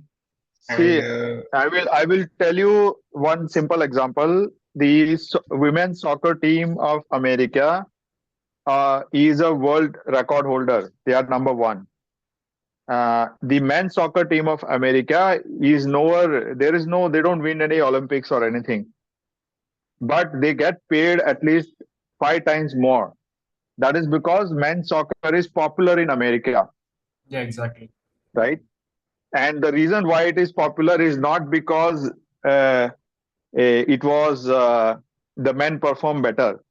It is because a lot of money was poured into promoting it. The same case here in India. Cricket is more popular than badminton. Not exactly. No, let me finish. Cricket is more popular than badminton. Why? Because badminton, the amount of popularity in India was never supported, right? Right from the independence. So it's more about return on investment actually. So yeah, people just exactly. want to watch It is about return on investment. It's not about gender. It's more about return on investment. Yeah, it is more about how popular a game is, and it's not about gender. But if you are comparing that with a war, wherein you have a lot of men fighting the war, and you are saying that no, we'll send our women also into the war, and it's a physical match. It is like asking the women to compete in a men's 100-meter dash, right? That comparison is a fallacy. Yeah, my 1 minute is over. I don't concur on that. I'm sorry. Yeah, but what you could do is that instead of making the women fight in the front lines, you could instead teach them in more technical stuff, since they can, if they cannot fight, then they can learn how to use these technologies, and they can fly a helicopter, plane, or whatever. We are talking on the conception that women, again, I'm sorry. We were talking on the conception that women are weaker physically, as we have discussed so far, that it's not physique that they differentiate. So I don't buy that point. It's just like, as I mentioned in my point, it's a process. As women develop in this field, they're probably going to compete men well in the coming time. They will get that strength to fight, same level of strength and same level of things if they're given the opportunity. So I don't buy that it's a No, it's a process. It's going to happen in some point of time, but it will take time. Like initially we'll put them in some position like BSF has put in on the border, just roll on the fencing, and then probably we'll give them some more opportunity to go on the front, and then probably other things. They're yeah, they going would to, die. and eventually they're going to compete. So that's not a point that they're physically weak or something. Can I No, make a they, point? I've been waiting for a long time. Ashwin, go ahead, First, please. first of all, there are women not just in the regular armed forces in the front line, but there are also women in the Indian Special Forces, the Elite Force Club, by the way. And in Russia, there were World War II snipers, and there were also World War II fighter pilot aces. I mean, aces in the sense pilots with more than 5 kills, whereas you would find many pilots with no kills at all. So I would say that some women are still better than men. The proof being they have been selected to the Indian Special Forces, not just the regular army. And the other thing that nobody else mentioned in this group is that men and women are different, and they like to women like to put men, I mean, at a distance. For example, if you take the example of a riot police, let's say there is a group of women who are protesting. They don't want to be controlled by male policemen, riot policemen, I would say. So in that case, you need to have both women riot police and men riot police. So gender does play a role in this. The same goes for gynecologists and also people who are cleaning washrooms. They do not want, women do not want men cleaning the women's washroom and stuff like that. So these are the things I wanted to make. And Well- let's come to stuff like men's products. Like if you Google out Peter England, like a men's formal shirt, you do not have a woman advertising men's shirt, I would say. Traditionally, it's men's shirt. And the same goes for men do not advertise for women's lipstick or women's saris, I would say. And regarding the army, women and weaker men serve in the armed battalions in Israel. They serve more in the armed battalions where the physical strength is lower. Whereas people who have a better strength, they serve as foot soldiers. And finally, I would say, I mean, women's standard to enter the army has been lowered because I feel it is healthy. It is mentally healthy to have women's presence in the workplace. That is, I feel, just my guess, one of the main reasons. Like imagine a world, imagine a place. I mean, there is like Saudi Arabia, where you see no women. Where it's not the case anymore, but all women are covered and it's not healthy. I'm not talking about physical intimacy, but I'm just talking about looking at them, interacting with them and stuff like that. And it also depends also on culture. Let's say teachers in Afghanistan and Saudi Arabia are women for women. So they do not have men teachers for women. So it depends on the cultural level as well. So in India, I would say, I mean, culturally also speaking, women like to keep men at a distance. So as I gave the example of riot police and gynecologists in washrooms, that is the case. It also depends on the culture. That's it.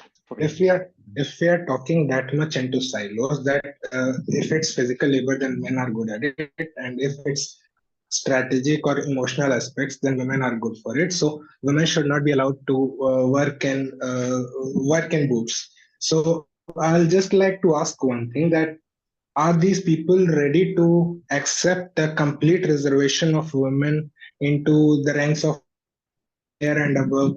Only have female generals of the armies, navy, force, reserve all the managerial roles in the corporate sector for women.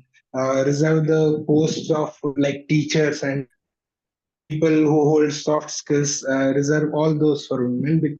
According to the people here, women are more nurturing, they are more emotional, they are more strategic, whereas men are better at labor. So let men do labor, no?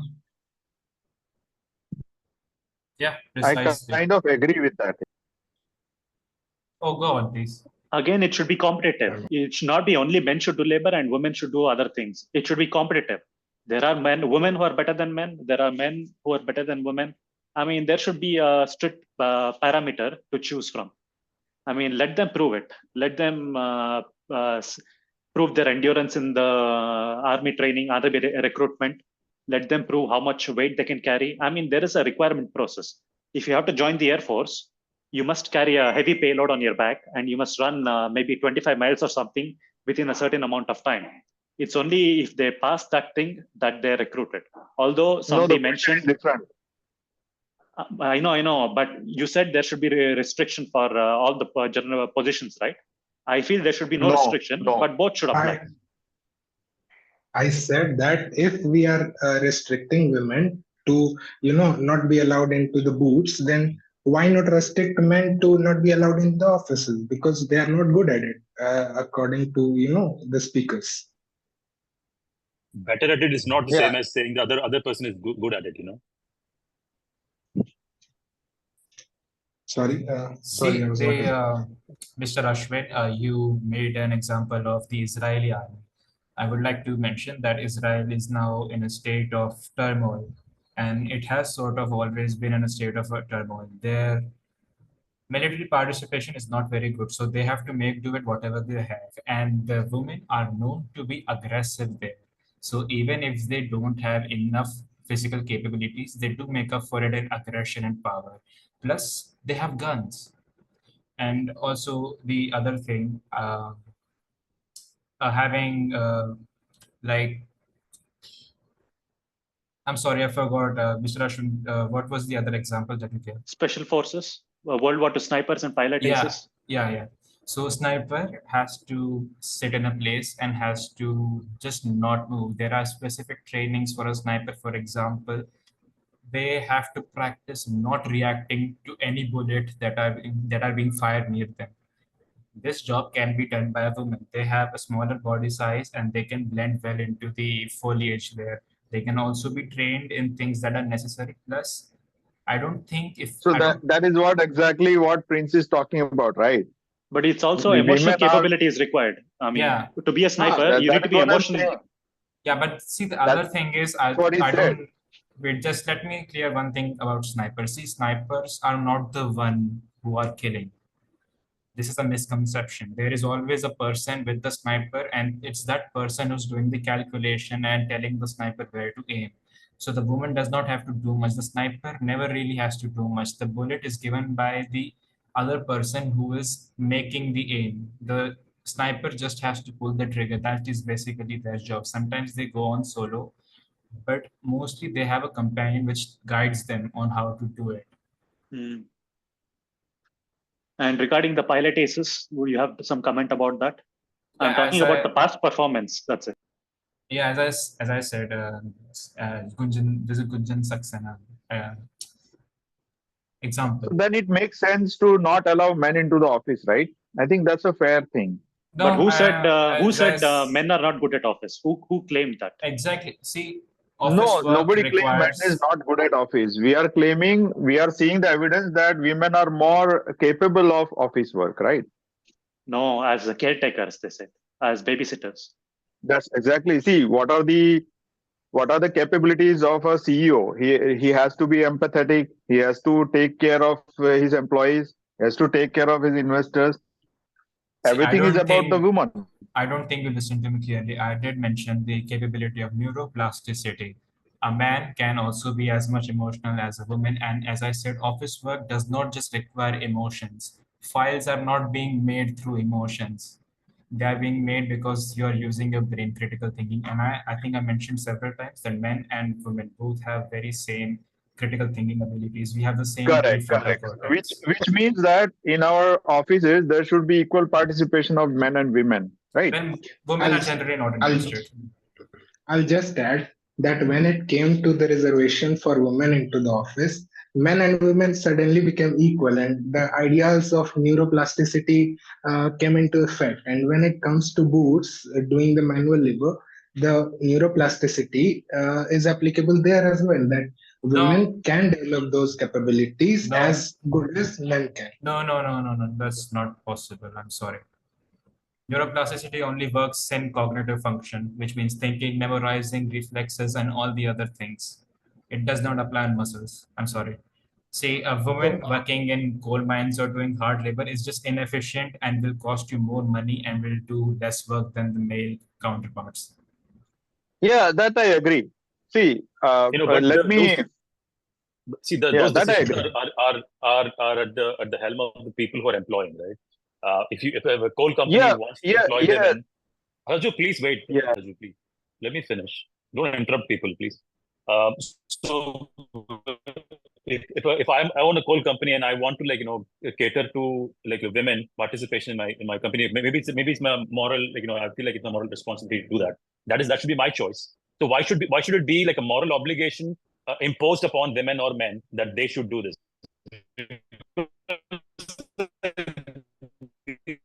We have to understand that we're living in a society where agency is not the authority of the society as a moral concept. The company can choose to hire whoever they want. But if you're talking from a perspective that it is detrimental for a society to hire, is it clear now? Can you guys hear me? Yeah. It's better. So I was saying that we're living in a society where agency is not centralized. There's no authority saying that. Your voice is very distant, as if you're speaking from a different room. No, it's clear to us. I think there's a problem in your mic. Okay. Okay. I'll check it out. Okay. So what I was saying is that agency is not centralized. So it should be the decision of the company that's hiring, let's say 90% female employees or 100% male employees. It should be their choice. But the problem arises when there are systematic incentives being enforced in order to meet a certain quota. There are in the US there are DEI mandates, and then even in India, right? There are mandates, incentives produced from the government side or some other corporate donor side for companies that are following a certain percentage of female participation or something like that. And I've seen this firsthand. I've been in companies where the HR decides to advance a female candidate over a male candidate because they believe that it is better for the company to have higher percentage of female employees in their company, because they're trying to project. It's a matter of PR, right? If you're at a company and you can boldly claim that as a company we have the highest number of female participation in our company, that looks good to them in a society where it prioritizes female participation. That is the problem, right? Mr. You're Raghav, incentivizing. I must say that you're absolutely correct. But let me finish as well. See, this is actually this societal perception of what is correct or what is I guess what is ideal is impacting our agency as well, right? As individuals, as a society, we have to prioritize our agency as the companies or the individuals or whatever, because that is the measure of your freedom.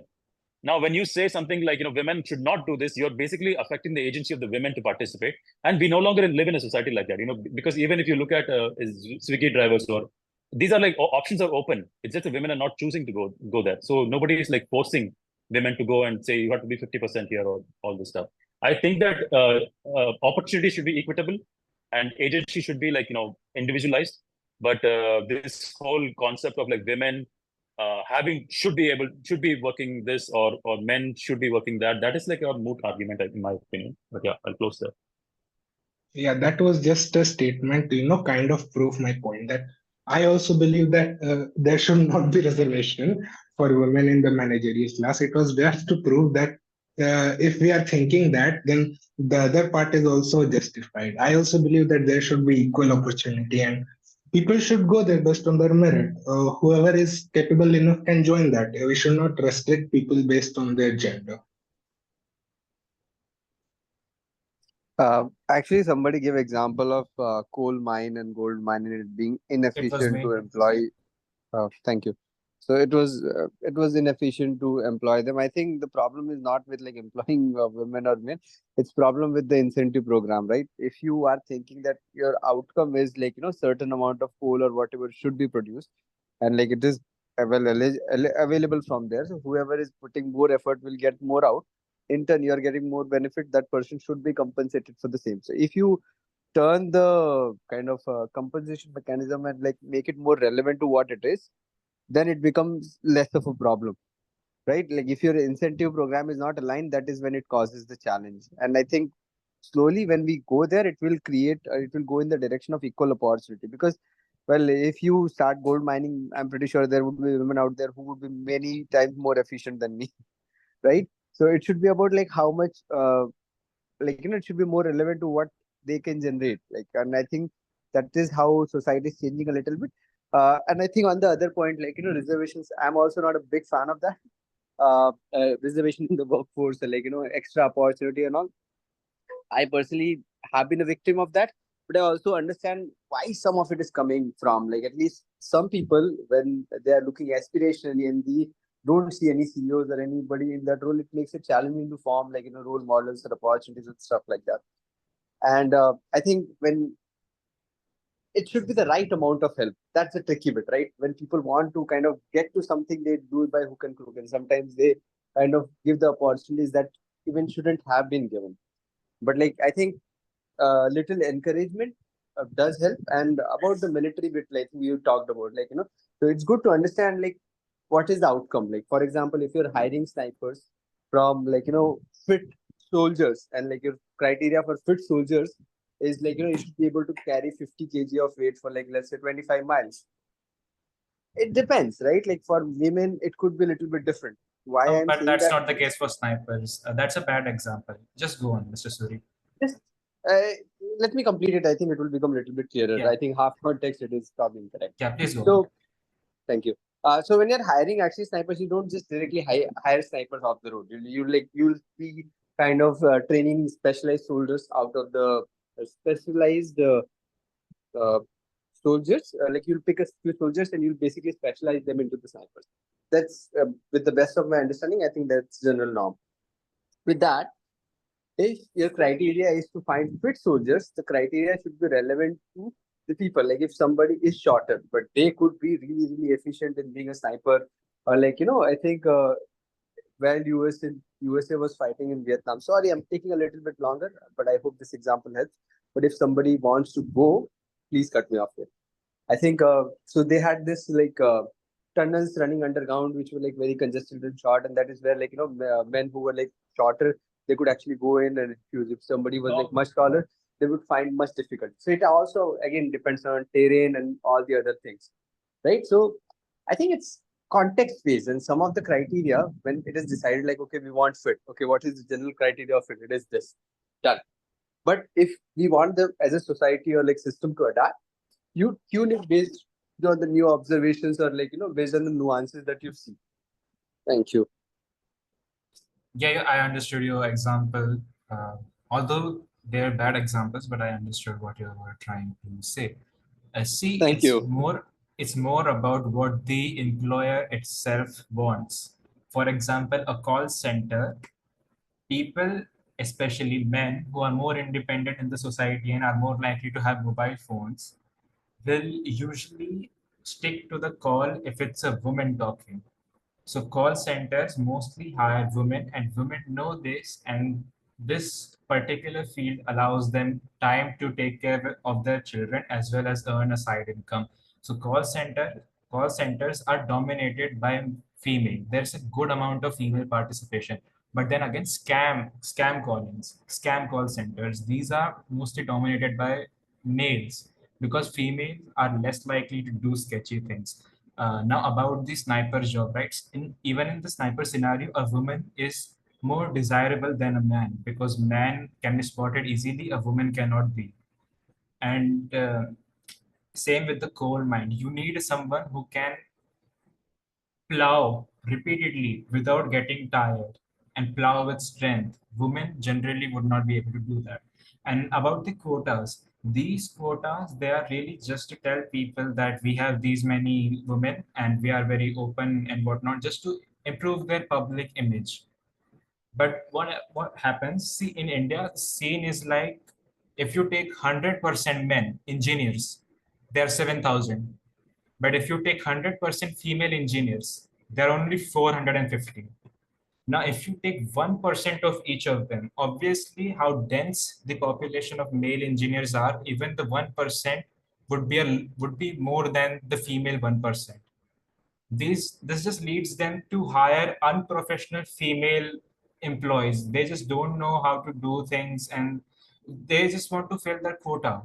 So they end up hiring unprofessional women who are not trained enough. There are rarely like professional women in these cases.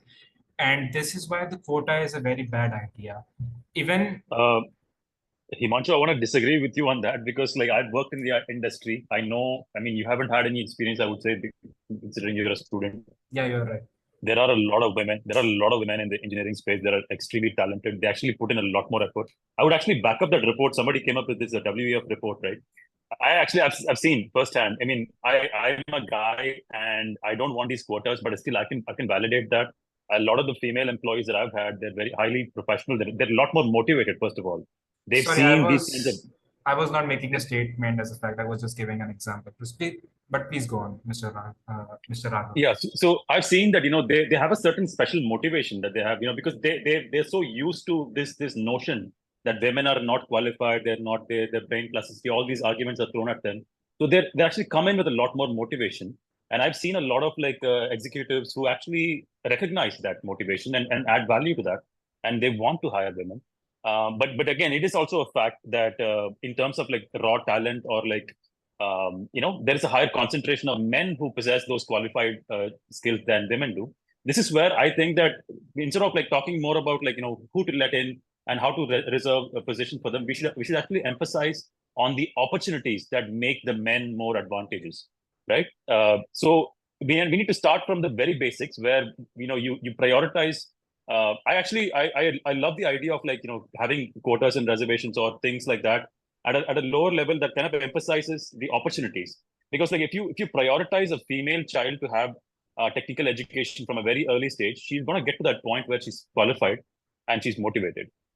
So there is a nuance here, where for example, if I was running let's say an educational institution for technical education in engineering, and I was asked to prioritize. I mean, this is at a lower level. I'm not saying at a college level, much lower than that. Like when you're getting children in, and if I was as an institution, I was subsidizing the cost of entry for female children to get into this, then I should be getting incentivized for it. So that I'm actually promoting more female children to get into this industry and get a head start where they can get at the end of maybe their college career, they're actually more qualified than they would be if they didn't have those opportunities. So in that specific context, I would say that it makes sense to have incentives or reservations and quotas. But yeah, I just wanted to add that small point. And I wanted to debunk that notion that Himanshu, you brought up. That is a very prevalent notion. Maybe logically it makes sense, but in practice, there are a lot of other factors that come into play. Yes, I'm very open to criticism. Thank you. I just want to back up what Raghav said. I have also been working in this industry for close to 10 years. I have worked with varied range of people. I have met some really smart people and some really stupid people. And I don't think so that has been gender dependent, to be very frank. Right? So that just backs up my point that I've been trying to say from the beginning. I'm sorry, you were saying something. Please go on. Right. And I think there is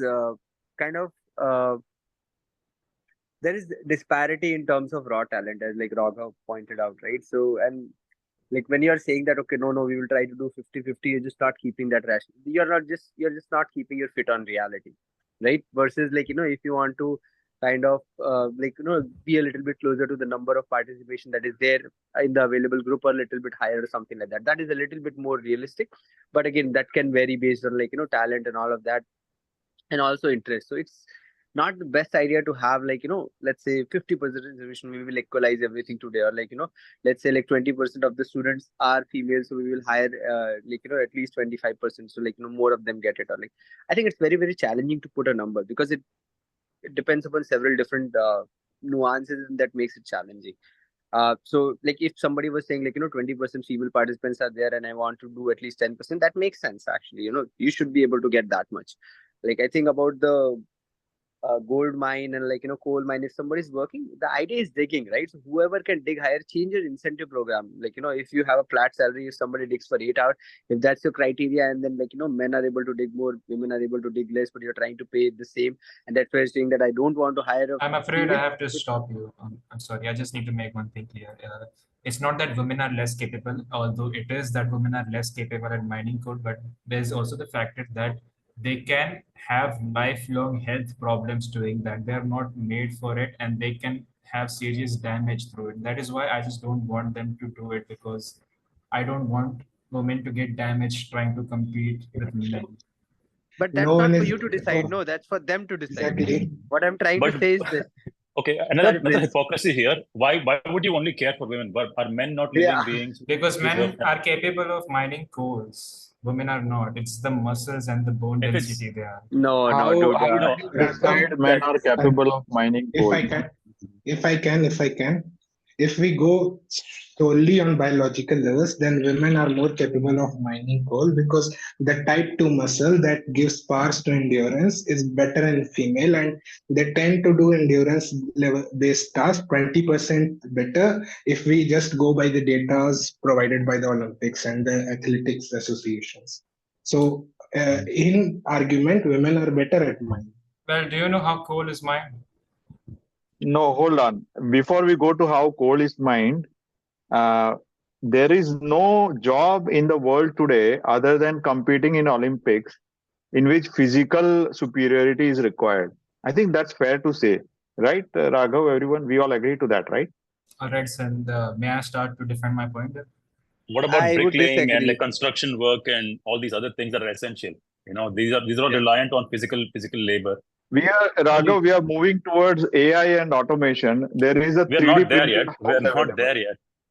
Listen, that's not, So- that's There not is viable. a 3D printed house available to you You're in talking Bangalore. about you're talking about prototypes. I'm talking about scalable, efficient mechanisms. That is a very bad argument. Whoever said the So, 3D printed house, that is a Himanshu, very like, bad argument. So let me complete what I was actually essentially going to say. Is like, I think the problem is not with like hiring men or women in there. The problem is their model is inefficient. So if you want to mine more gold, you encourage whoever mines more gold gets more incentivized. Simple. So it doesn't really matter whether you hire male or female, because right now it does affect you. If you're saying that, okay, I have to pay everybody equal, and my criteria for getting the work done is 8 hours. So whoever works for 8 hours, and then you're looking at the number and saying, oh shit, that doesn't work. That means your model is wrong. Not like, somebody is able to work more or less, right? And if your model is like, whoever mines me more coal, like, whoever mines with this much coal would get this much, whoever mines with this much coal, like, you incentivize it basically, then whoever is able to do more, they will get more. That is equal opportunity. That is like, paying proportional to the effort that they are giving it. That is a fair model. Let me just answer That's what it I'm getting at. really quick. Yeah. So how coal is mined is that they use a pickaxe. A pickaxe has a pointed edge. The reason why it has a pointed edge is because the entire force is being transferred to that one pointed edge, and because it is a concentrated pointed edge, it is more likely to damage the coal and the rubble around it. So it's not about endurance. If you pick up a pickaxe and you repeatedly hit coal, it will not do anything. You need a concentrated and heavy and strong force to hit the coal to damage it.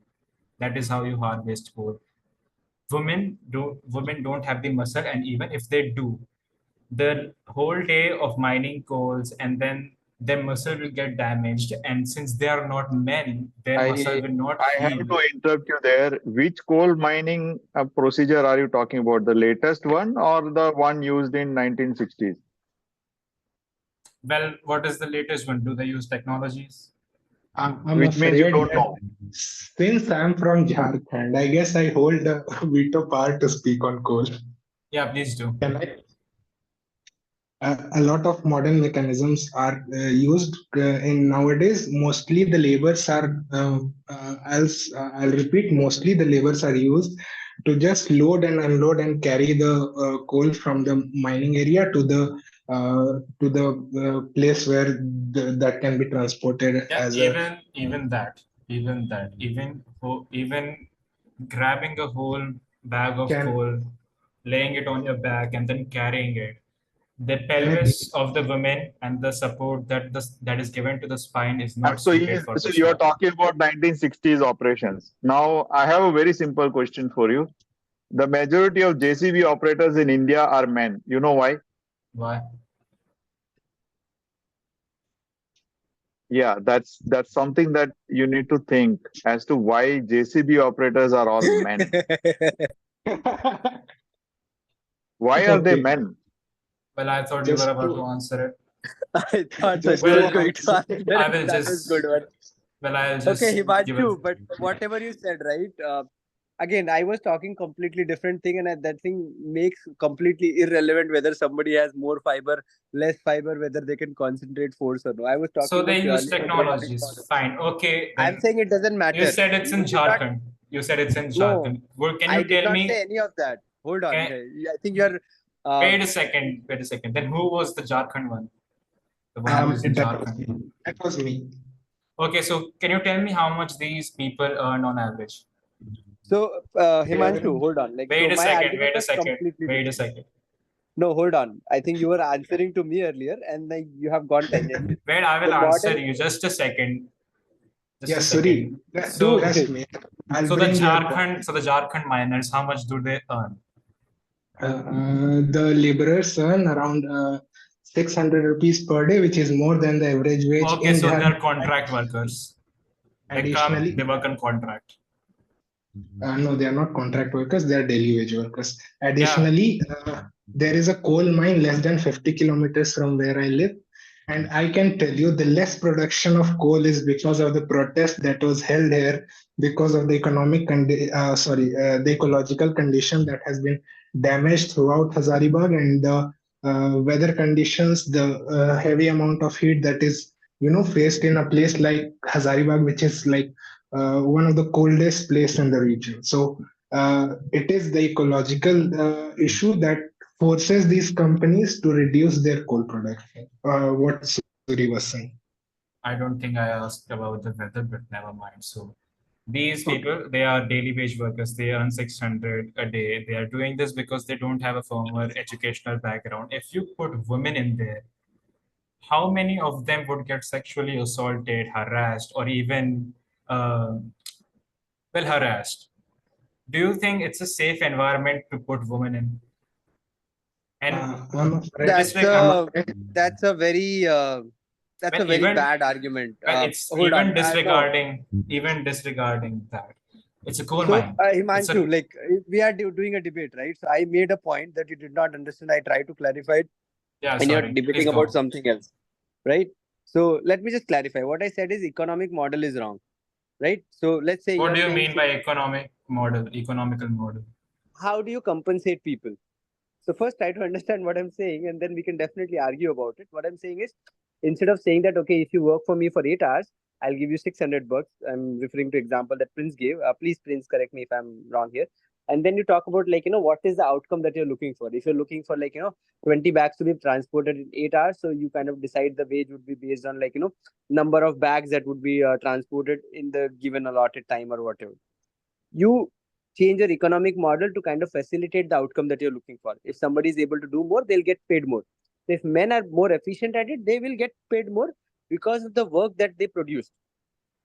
Right? So that way you get out of the question of like, how do we do it?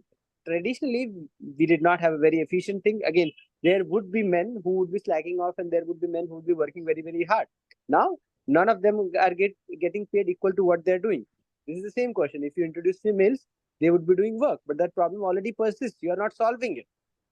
So fix it. Fix the problem. Problem is your economic model is not in coherence with the outcome that you're looking for. The outcome you're looking for is if I get more coal produced, I get benefit.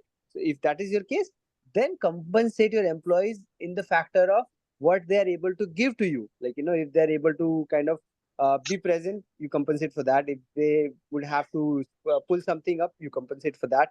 So if you do it relevant to what they are producing for you, it doesn't really matter whether somebody is male, female, whether they can pull it or not pull it. If somebody Yeah, cannot but pull that's it, not they get efficient paid. for the employer now, is it?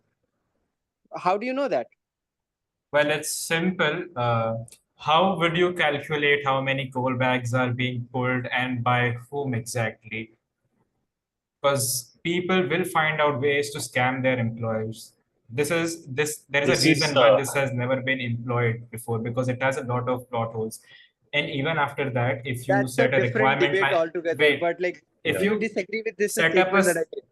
well, if you set up a system like that, then obviously instead of a few people working uh, for a specific outcome, which is calculated and more comfortable for the employers, now they are coming in hordes and they're just doing bare minimum and they're getting the bare minimum money. You're just confusing everything, and the outcome will never be optimal in these situations. Guys, I would like to That's add your just assumption. But I don't think this is the topic. Guys, I would like to add one important thing. The one important Go thing ahead. is, let's say during construction work or maybe even coal work, if you employ the entire family, they stay together. For example, in when my house was being constructed, both the husband and the wife and the family relatives, the same for brothers and sisters, the entire tree family was working together, both the husband and the wife. That way, you see, although even if you argue that the wife's output is low, but there is something else that is being compensated for here. The husband and wife stays together and they work together. It's because you're not paying the wife, you're paying the husband. But why would the wife work for free? She's also getting paid. Because you're you do paying the not whole. care about the wife's outcome. You care about your house being built. Oh, you say that way. Yeah, I have to agree to that. Yeah. But Then even if then, you- it's labor. Okay, even if it's completely automated, and I hope someday it's completely automated where you don't need to move a finger and you can just operate machines. But as of now, there are places where labor is required, and men are more adept to these situations. They can survive this very well because their bodies are made for this, but women cannot. They can have some health complications going on. It's harmful for them, and it can be harmful for them. That again is the 1960s debate that we are already done with. But there's still labor. I think like even if you're using drill bits to drill out coal, there is still labor. No, You're just the JCB fixating on operator the is considered labor only, right? you're just fixating on the drill bit part. Okay, guys. I mean, many No, people I'm have left. fixating on the work and labor. Do you consider the JCB operator as a labor or not? He is a labor. Then why are they all men? Well, I don't know. Yeah, exactly. The We same don't goes know, for bus right? drivers. Same goes for bus drivers. Yes, same goes for bus driver. Why are all bus drivers men? Lorry drivers. Okay, let's not. Well, you Let's could not just say that interrogate. women don't Lorry prefer drivers, these yeah. jobs. You could just say that Let's women not don't prefer these interrogate. jobs. Do you think there is neural plasticity? Let's not interrogate him. Anshu. Raghav, I want to make a point. We went so Sure, deep go ahead. into coal mining, like just to make one point. I mean that women's muscles are not strong enough. We went to so deep that we left out in so many other points. I wanted to ask you one question. You said that there should be an incentive to employ women, right? Let us think on similar. Let us think on similar basis. I was saying that there should not be an incentive. I'm just saying that because that is actually skewing the whole merit-based entry into space.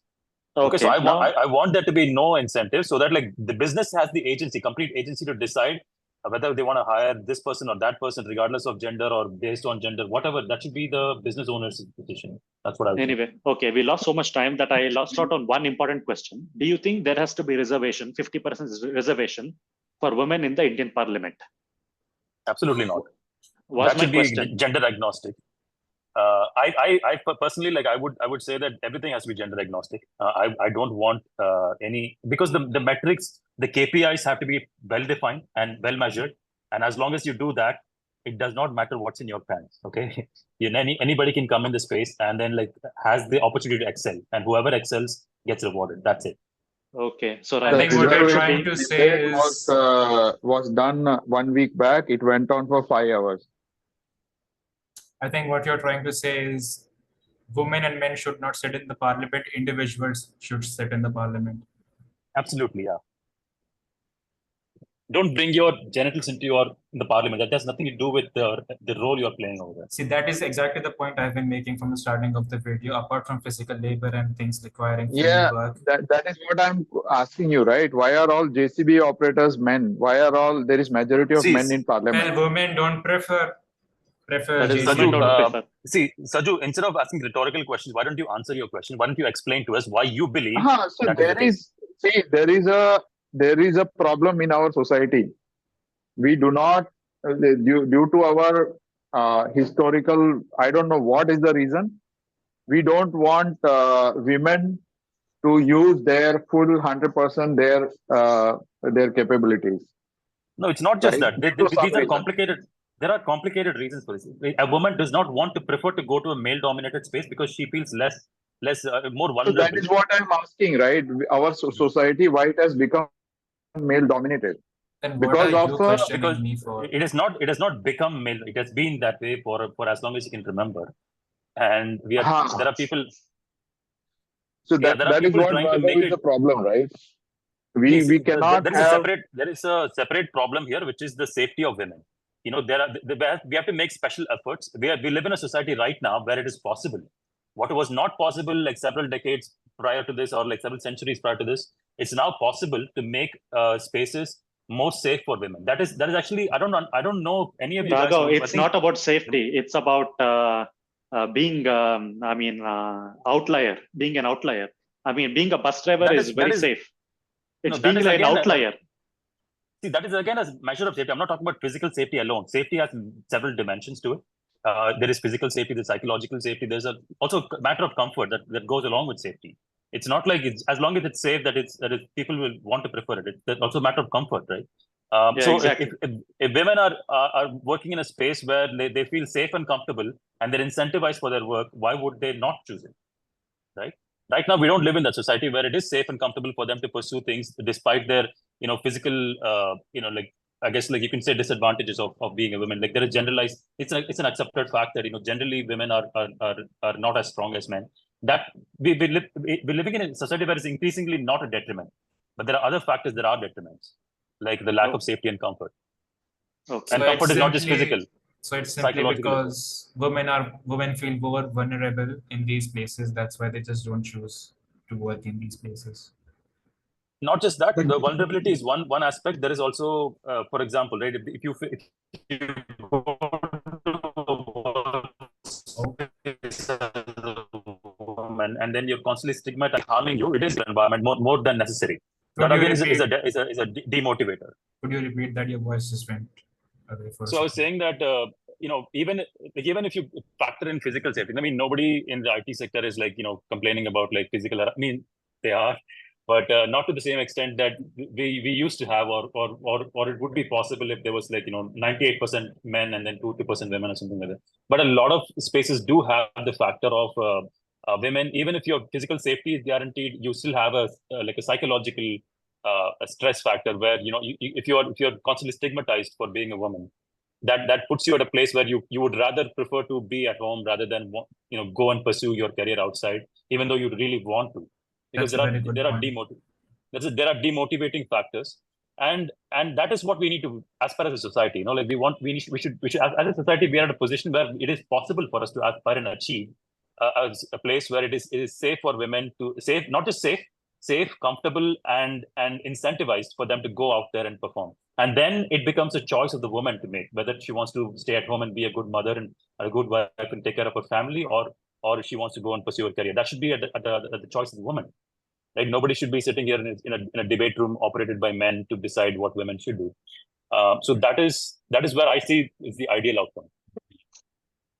Yeah, likewise. And we should act like catalysts to activate these kind of situations where both men and women, for that matter, should feel safe, both psychologically, physically, and all aspects of life, that they can decide. And these kind of pre-medieval reasons like physical safety and security should not play a role in this. And we should not restrict either men or women from doing a job just because they'll be unsafe in a particular environment.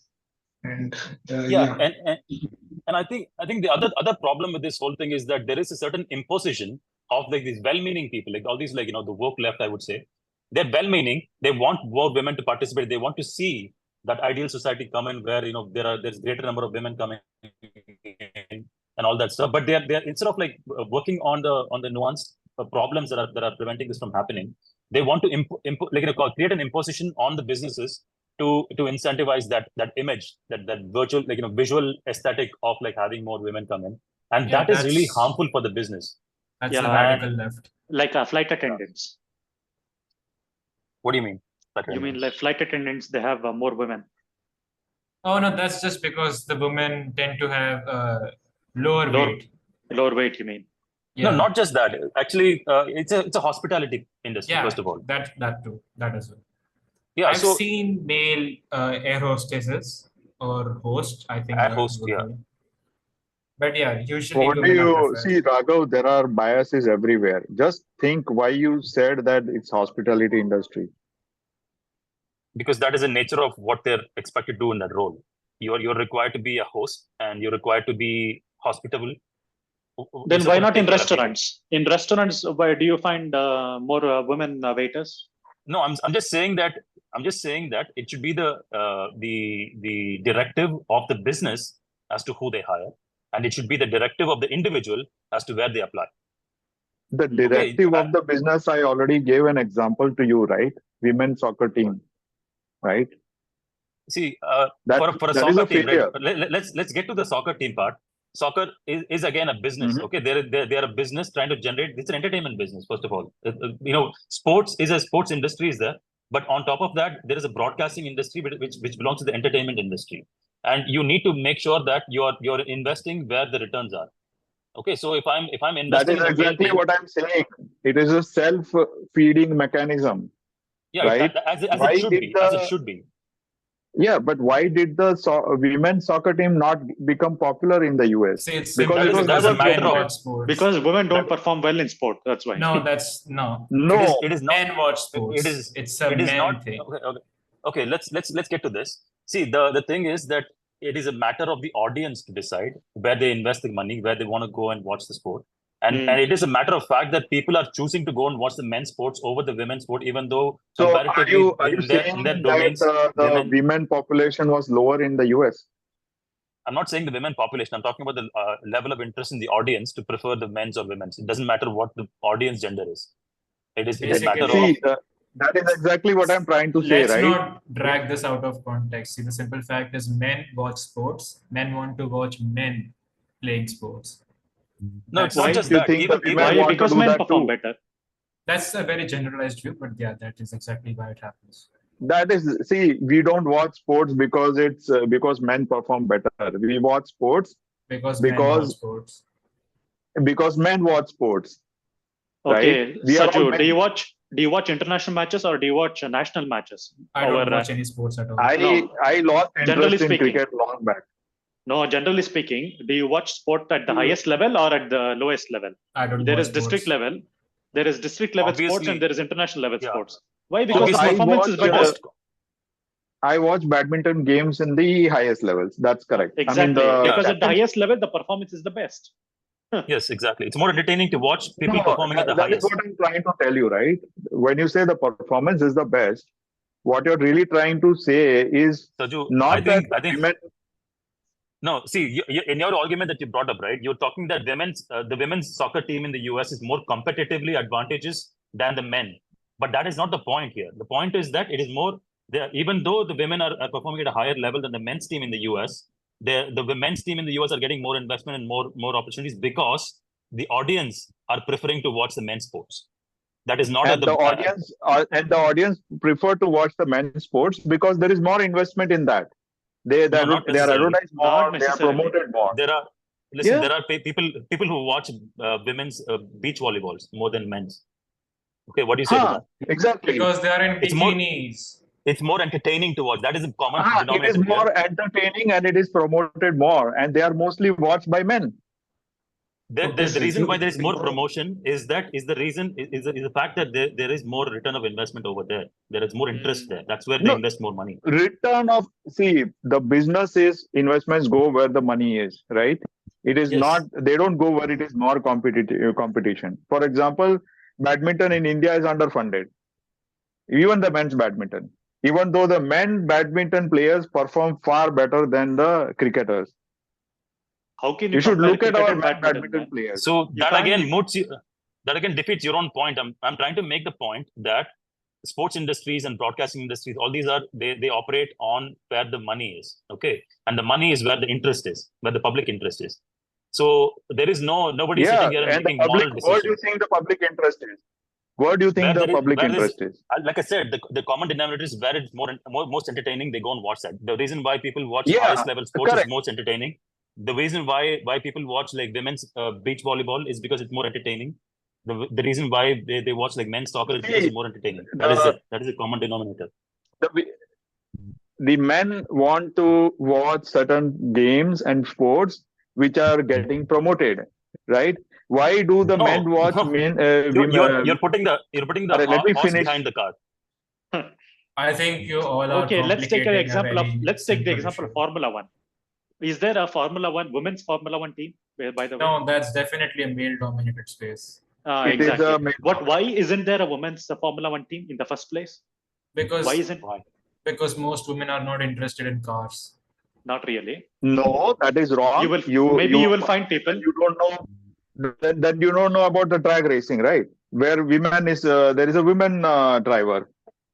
Dakota Fanning is a women driver who is paid heavily. I think she earns more than men. Okay, if I just simplify it, then if the Indian men cricket team is playing against the Zimbabwe team, and if the India women's team is playing against the Pakistan team, I'll mostly prefer the India versus Pakistan women's match because that is more entertaining to me. That will be more competitive. So it's just that if we go into the inception of any game, the game that had the crowd pulling, that got all the political connections and the economic incentives to kind of promote it, and then a cycle of investment and return began, and hence the Indian cricket got so popularized. Yeah, the 1980s World Cup won by Kapil Dev. There is a series, there is a movie made on it. There was a heavy investment by Reliance to take it off the ground. Yeah, so you proving our point that the initial investment is always based on the eyes that are on that sports. What are we trying to achieve from this? Yeah, they make the investment where they see the potential for return. Okay, the potential is decided by the audience interest. I don't know what you're trying to say here, to be honest. Yeah, what is the audience interest based on? Let's go back to exactly. That is the question. The audience interest is based on the performance of the players. Exactly. Right? And men tend to perform better. Exactly. That is the final. Nobody cares about the performance of the players or Maybe you statistics. don't. Everybody does. No, we do. Yeah, exactly. No, we all care about victories, I agree right? with Saju. I agree with Saju. See, we don't see if you promote women's sports, it's possible that it might get traction. Yeah, but it was never tried. Absolutely. But by the way, beach volleyball is not a very serious sport. That's why women's this thing got popular. See, there are people. There was a court debate on whether golf is a sport, right? So when you say beach volleyball is not a serious sport, you have to really try to understand yourself as to what you call as serious. Yeah, what is a serious sport? The amount of people watching it, and so you're saying that golf doesn't have an audience?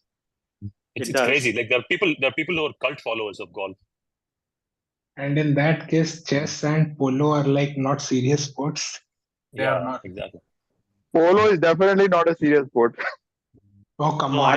I mean, you're a serious sport in the sense you don't really care who wins or who loses, but in serious sport like cricket, we really care which team wins. That is what I call serious. I mean, in chess, I really care who wins. That means it is serious. Okay, anyway, guys, I You mean, all are such men. You eventually started talking about sports. That's yeah, fine, but we're talking about in the gender context. Yeah. Basically, my conclusion, I would say, is that men's sport is more dominant because men tend to perform better than women, is my conclusion. How many of you agree with it? Agree or disagree? Raghav agrees. No, it's not just that. I think it's about the entertainment factor. It is yeah. I mean, generally, Exactly. yes. I think I agree with I think Raghav. yeah, women are more. I mean, men are more competitive. So it makes for example, right? Even if you look at, for example, this is my personal opinion. When I look at women's cricket versus men's cricket, right? Women are running slower. Exactly. It's like it's not as fun to watch. It's not like at the peak of human performance. Exactly. That is what I said. That is what I said. You know, I have a theory. If you all want to listen, just maybe I like talking about sports too much.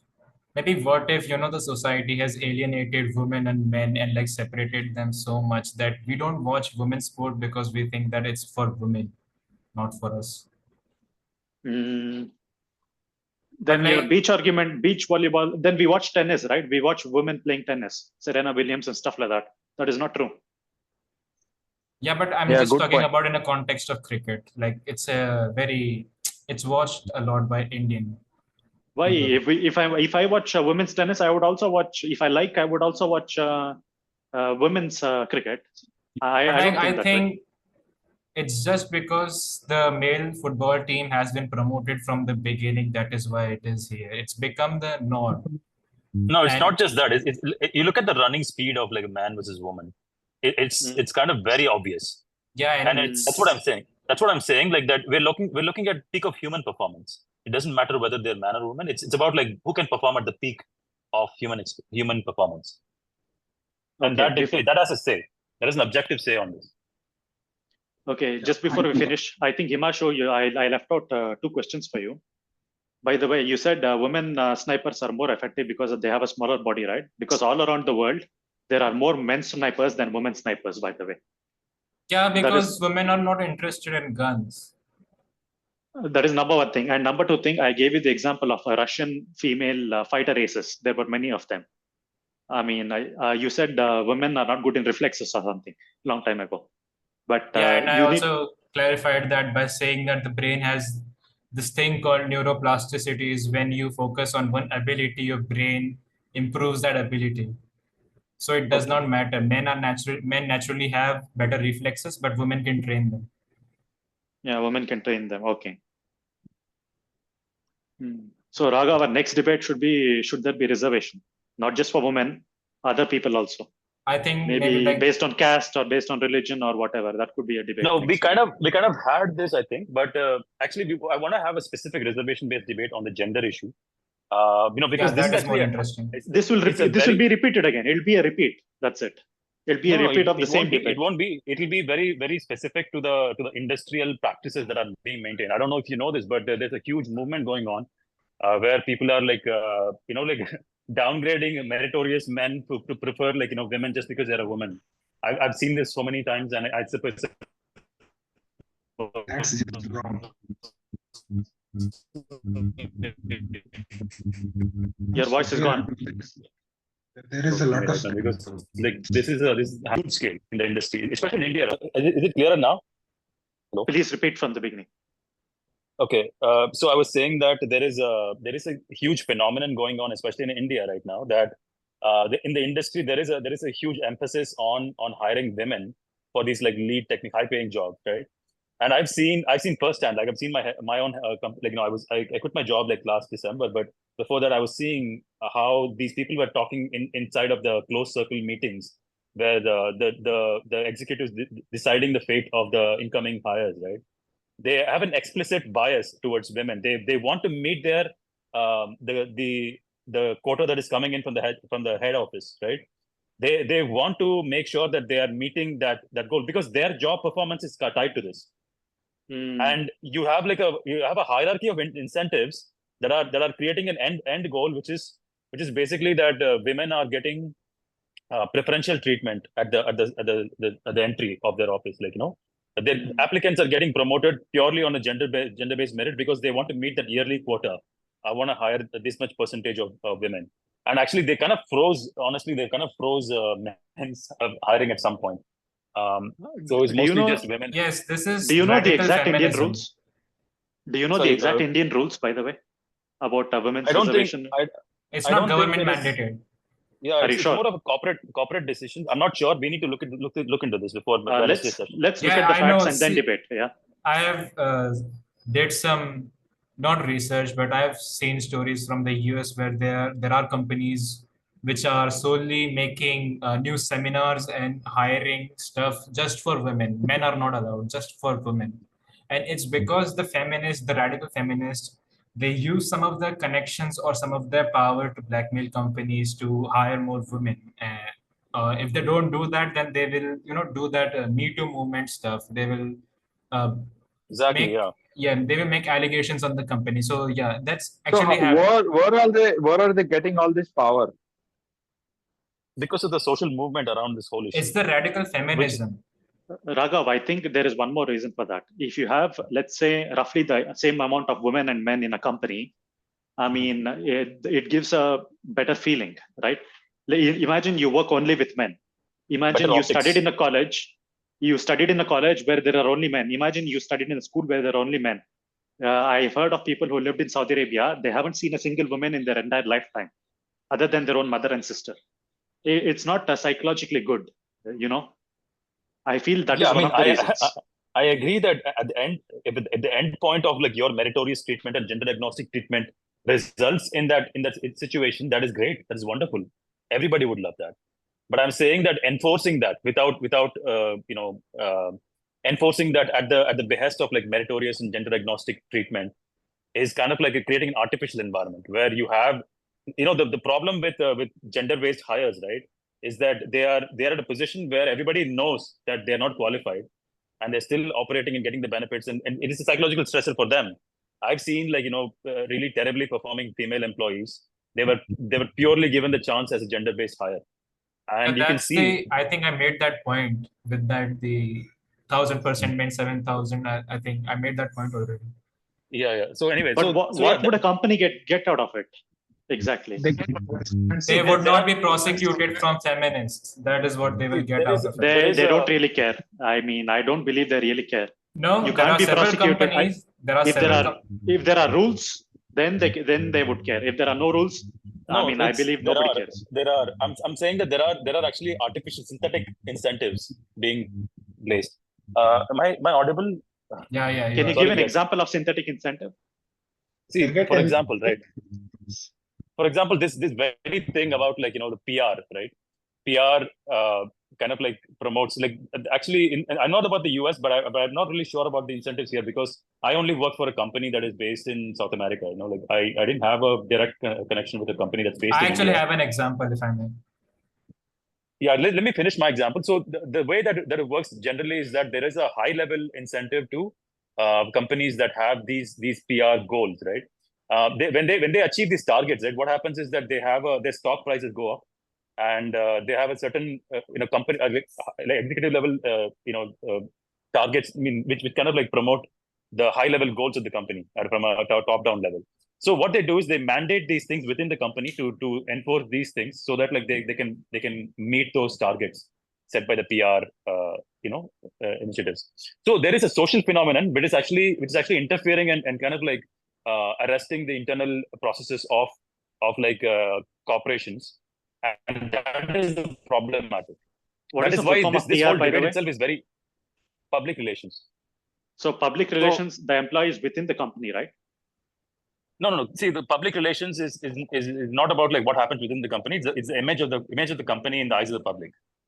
Okay, so for example, if I see that Twitter is like creating like a 90% male workforce and 10% female, I'm gonna have like a negative impression, and that's gonna like these impressions matter at a stock level. Like when I would not invest in a stock of a company that has that kind of a thing, and that kind of like creates a cyclical downward spiral for the company.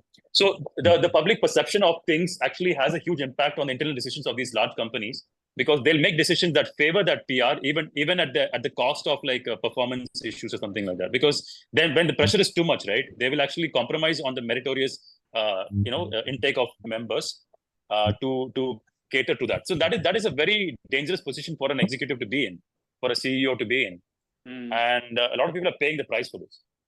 See, there is this company called Sweet Baby Inc. in America, and it calls itself a narrative consultant service. It's basically what they do is that if you're making a movie or a video game or a book or comic or whatever you are making, you basically consult them to make your characters and maybe like get your story straight. What this company has been doing is that they are pushing agendas, radical feminist agendas or LGBTQ plus agendas in a lot of movies and games, and they're forcing the producers and the directors to have these characters. Like, for example, like the recent Deadpool movie, and like basically all the recent movies where you see a character just completely switched out for no reason. A white character has been turned into an African character, and the Cleopatra as well. So what this company is doing is it's pushing its narrative, and if you don't do it, then it will talk to your investors and it will convince them that what you're doing will put you in a loss. Will have a consequences for it. Actually, this thing is happening, especially in the West. I'm not sure about how mature this mechanism is in India. It's not really mature, but it's coming slowly. It's coming. Yeah, because like we are kind of like on a 5-10 year offset of whatever is happening in the West. We blindly follow these things, and it's kind of like scary.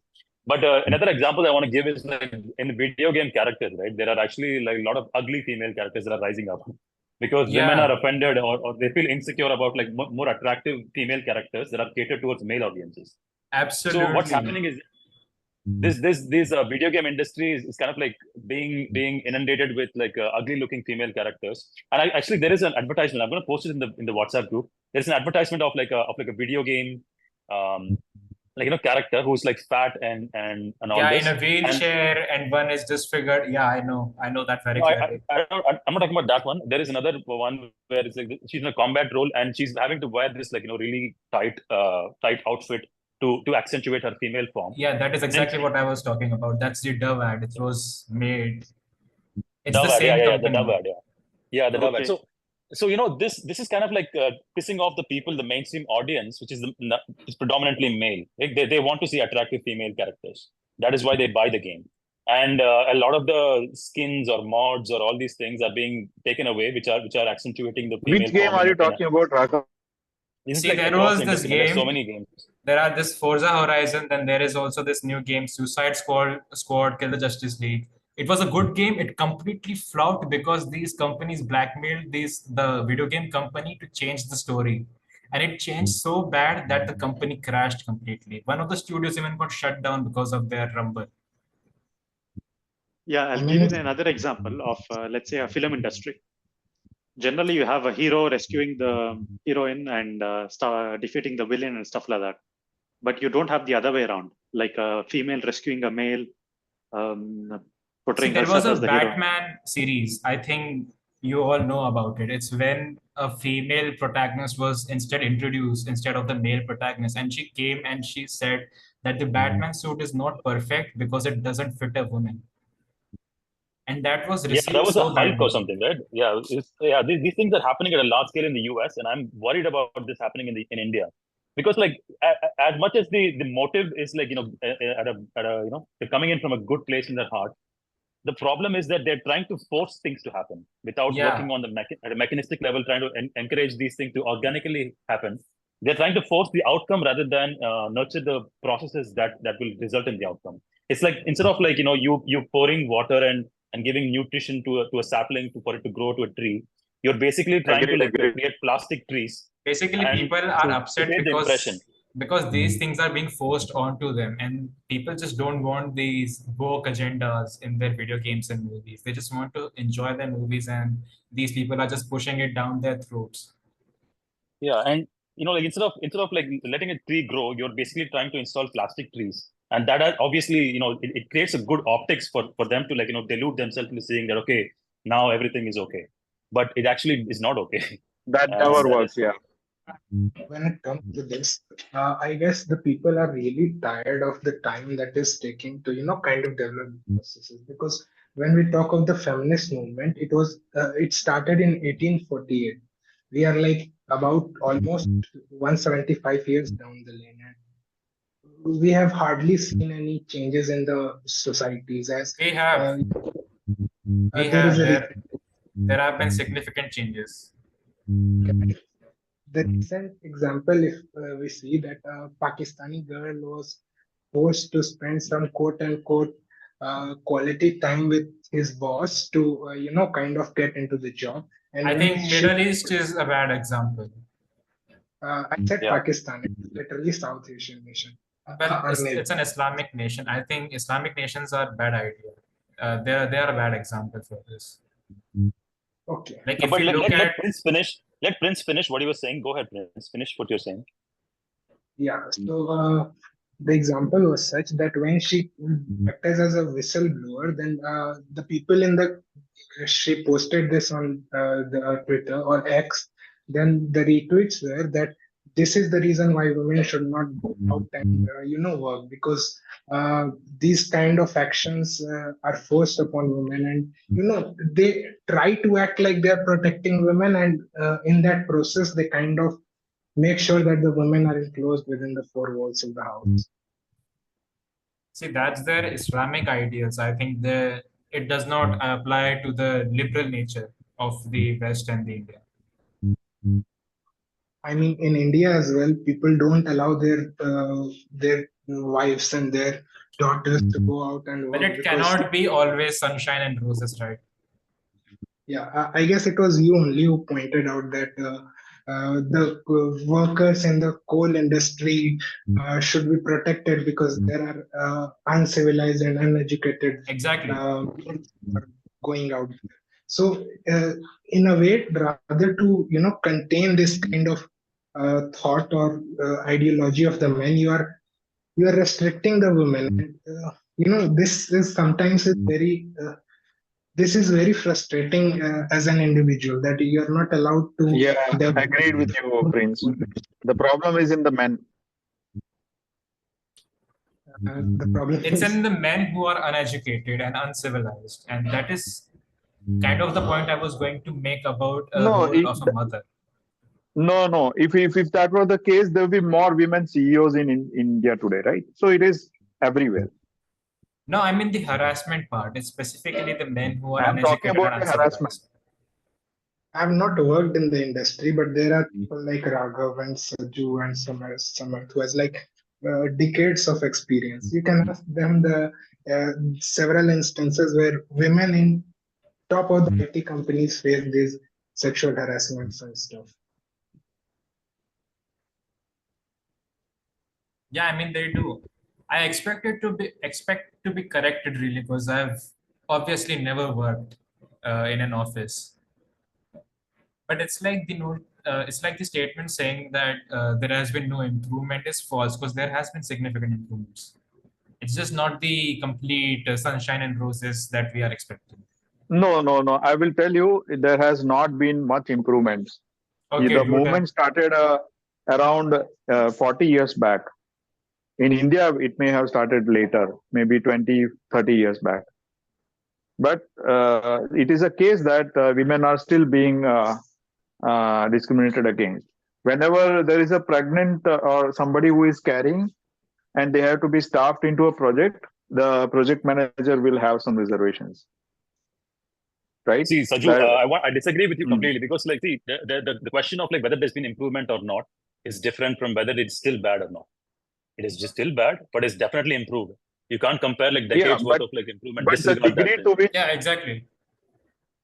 No, the degree to which it has supposed to be improved is very abysmally low. That is your assessment. That is your assessment. No, if you are saying, yeah, objectively, if you are look at saying the that improvements. Go ahead. No, what I'm saying, Raghav, is if you are saying that we have to reach from 0 to 100 and 0 to 50% is a very good improvement, then what I'm trying to say is in the last 40 years, we have reached from 0 to 5. And if you're calling that as improvement, yes, absolutely. Okay, but then how do you think it's just 0 to 5? With yourself. See, a matter of whether it is meeting your expectation or not, that is subjective. As to that depends on what kind of expectations you have And that is a completely separate argument.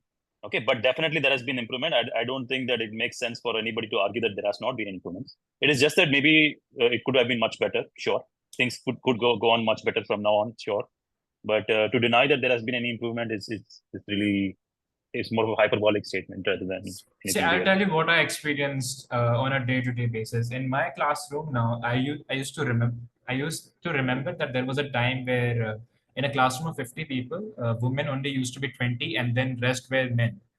Now, in the recent days, since I've come to ninth standard, women and men, the participation of both the sexes has completely been equal. And even in my coaching center, which I go to, there are 19 females and 5 males, just 5 males. So looking at that, I can say that there has been improvement. No, you're talking about education, participation of women in schooling, right? Yeah, is that not improved? No, that was there earlier also. There No, were I don't think so. many. The female participation was lower. Now it's equal. So again, we are talking about 0 to 50%, right? Reaching from 0 to 50% improvement. I think you just have higher expectations. Okay. No, are you saying that no? Then we have to see what is meant by higher expectation and reasonable progress and abysmally low progress, right? So Yeah, sure. Please do if you can set up a metric.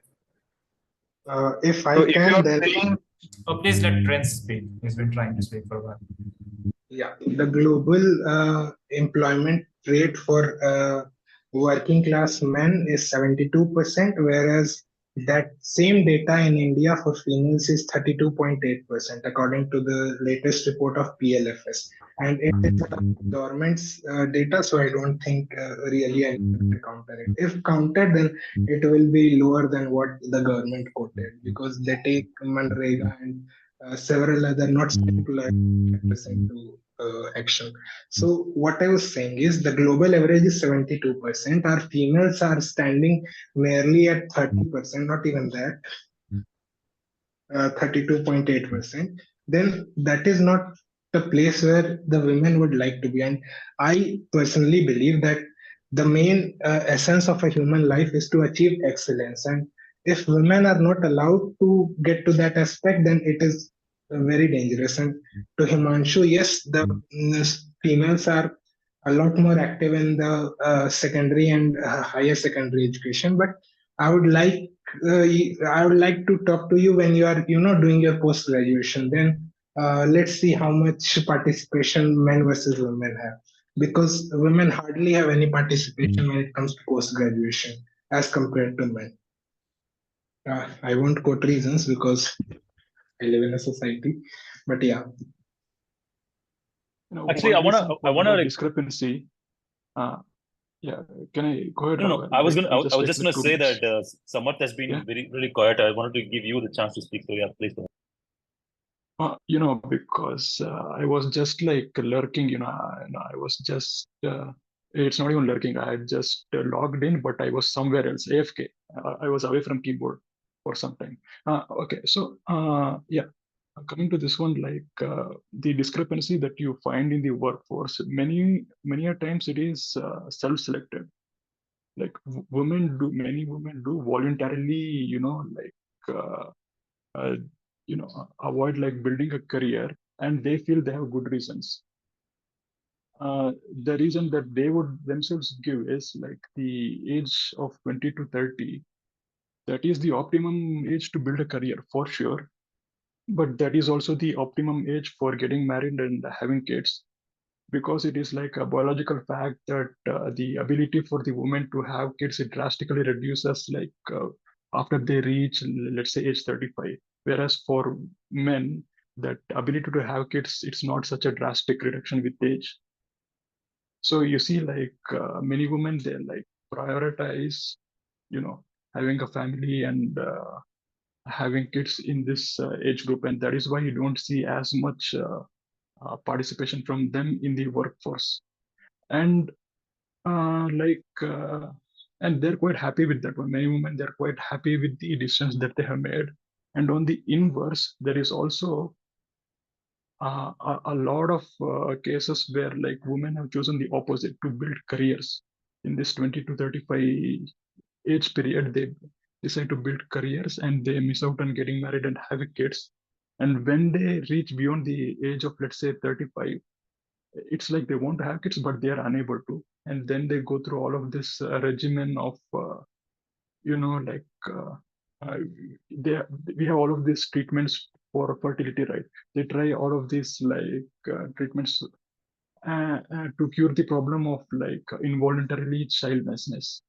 So they're left in this state of like regret over the choices they have made earlier. So this phenomenon is quite prevalent, and it is very problematic, and it is affecting many women negatively. It's affecting the whole of the society as negatively, where people, they have the socioeconomic status and the educational background, but they choose to have like less kids or no kids. And that whereas the people from the lower socioeconomic background, they have more kids. So you see, there is the larger detrimental impact in society too. And when we speak about many of the economic surveys made by prominent organizations, even these prominent mainstream organizations, when they do the economic surveys related to women participation, the participation of women in the workforce, they try to cherry pick the data. Because many of these things that I have said, it cannot be like quantified. You cannot exactly quantify what is the economic loss of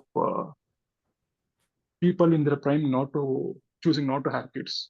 People from the upper economic status, them choosing not to have kids, cannot quantify the economic effect on this one. So this, even the mainstream organizations, I would say, they are driven by some agenda, a partisan agenda, and even those studies which cite like the alleged positive impacts, they leave out all of these negative impacts. Yeah, so that's one point I wanted to make. I'm sorry, I had to go for a while. Mr. Summers, can you give me a short recap of what you said? Like the starting one, I got the. Himanshu, see, like you can watch the recording if you want, but yeah, see, another thing is that I need to go. I'm gonna like assign somebody else as a host, who wants to be the host. I need to go have lunch, man. Prince, do you want to take over? And you guys can continue as long as you want need. Before you go, Raghav, I did not want to jinx it yesterday, but whenever someone says that this is going to be a small event or a small debate, that turns out to be the just one. I know. I was going to say that Yeah, exactly I because said I think it. Saju made that comment, but I know for a fact that none of these perceptions are actually, like standing the test of actual observations. I've had the same thoughts about like some other discussion. I think there was one about like Mahabharata, right? I thought, who's going to be interested in that? That happened to be one of the most, active participated debates. Like it was really interesting to watch. I've stopped predicting, guys. Like I think these things are taking. You can't really predict it. It's the most fascinating thing about these sessions. I think we learn so much from these things. I mean, these are just interesting topics, really. I think I suggested topics about how Indian schools are damaging the children's cognitive abilities. And I really wanted to talk about that, but I could not make it to the meeting. But like, I really missed that opportunity. Wait, did we have that? When was that? It was like, it's been 2 months, I think. Okay. I don't remember that particular debate because that particular debate is like very. Oh yeah, I think. Oh yeah, now I remember. Yeah, that was a kind of quite a long time ago. Yeah, because it is a fact that Indian education system is actively damaging your cognitive abilities. I just would have said a lot more of what I have experienced so far. I mean, like it would have been. I would have had a chance to explain to all of you what exactly. Yeah, please go on. I think down the line, right, we can recycle these topics because like it's not like once you discuss something, it's done. Like there's always more to add. So at some point we will have a recycling of topics. And actually, I want to tell you guys, this is like a very focused meeting of people who are very passionate about this. We are actually building an app for the debate club, and I will be sharing the prototype maybe in the next coming weeks. And I want some, active feedback from the people before we start building it, right? So in the next couple of weeks, I will be sharing the prototype for the app, and we've come up with like very early like an MVP kind of a thing. So I'm looking forward to sharing that and getting some feedback.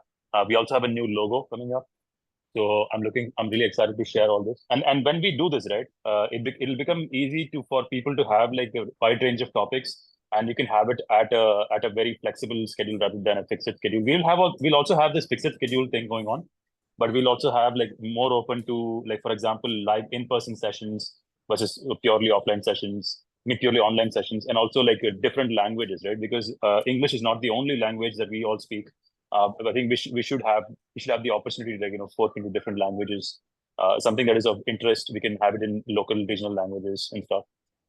So there's a lot of scope here, and I want you guys to stick around for all those things to come out. Someone should recommend the topic of gender segregation. I think we were talking about something, right? The radical feminism, and what else were we talking about? I think I would say that the topic for this Wednesday's debate, right, is going to be something like the whole diversity or gender-based hires is actually detrimental to society.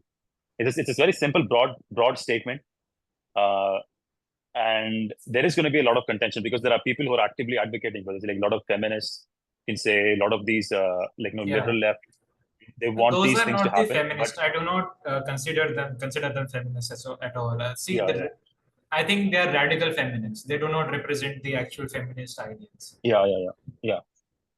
So yeah, we will have. I'll post the question statement for the Wednesday session in the chat, and we'll see where we can go with that. But I really need to drop. I'm so hungry. I haven't eaten much today, so I'm gonna go. You guys can continue the discussion, but I'll just assign one of you as the host and then leave. Thank you so much for participating, guys. Thanks. Anyways, is there anything else all of you would like to discuss? Why are there two Samarths here? So I've logged in from both my mobile and my desktop. Oh, you have dual personality. That's very nice. Pardon? I hope one of the Samarth agrees with me. Yeah, like many of the statements you made, I do agree with them. Previously there was a discussion going on about what are the incentives for businesses to do this gender-based quota hires, right? And many of the examples were given where if the companies do not get along with this agenda, economic penalties are imposed upon them. So one example that I would like to give is in USA, I think there is an actual rule which states that so you have the stock exchange in NASDAQ 100, right? So all of the companies that are listed in that one, they were supposed to fulfill some gender-based quota within a certain number of years. So let's say some 20 to 30% women among certain tiers of the company in the next coming years, or else they would be dropped from the stock exchange and from many indexes too. So that will mean those companies, publicly listed companies, they will be losing out on all of this investor money, right? So of course there will be pressurized to cater to this agenda. So I think that is one of the strongest examples where you can see this So kind Samarth, of thing going on. I actually have a few details that I think would amplify your argument, if you may. Yeah, go on. Yeah, go on, please. See, there is a company called BlackRock. It's the biggest investment firm of the world, I think. They own a majority of the stakes. Yeah, I've heard of it. Yeah. So what BlackRock does is that they want to appeal to maximum amount of people who are easily impressioned.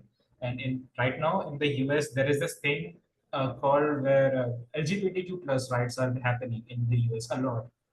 And the people they sort of have ideas like the gender is a social construct and a girl can be a boy and a boy can be a girl, and they have ideas like this. Uh, and these are very impressionable ideas. Like if there is a company who advocates for these ideas, then these people will immediately run for that company and they'll follow it immediately.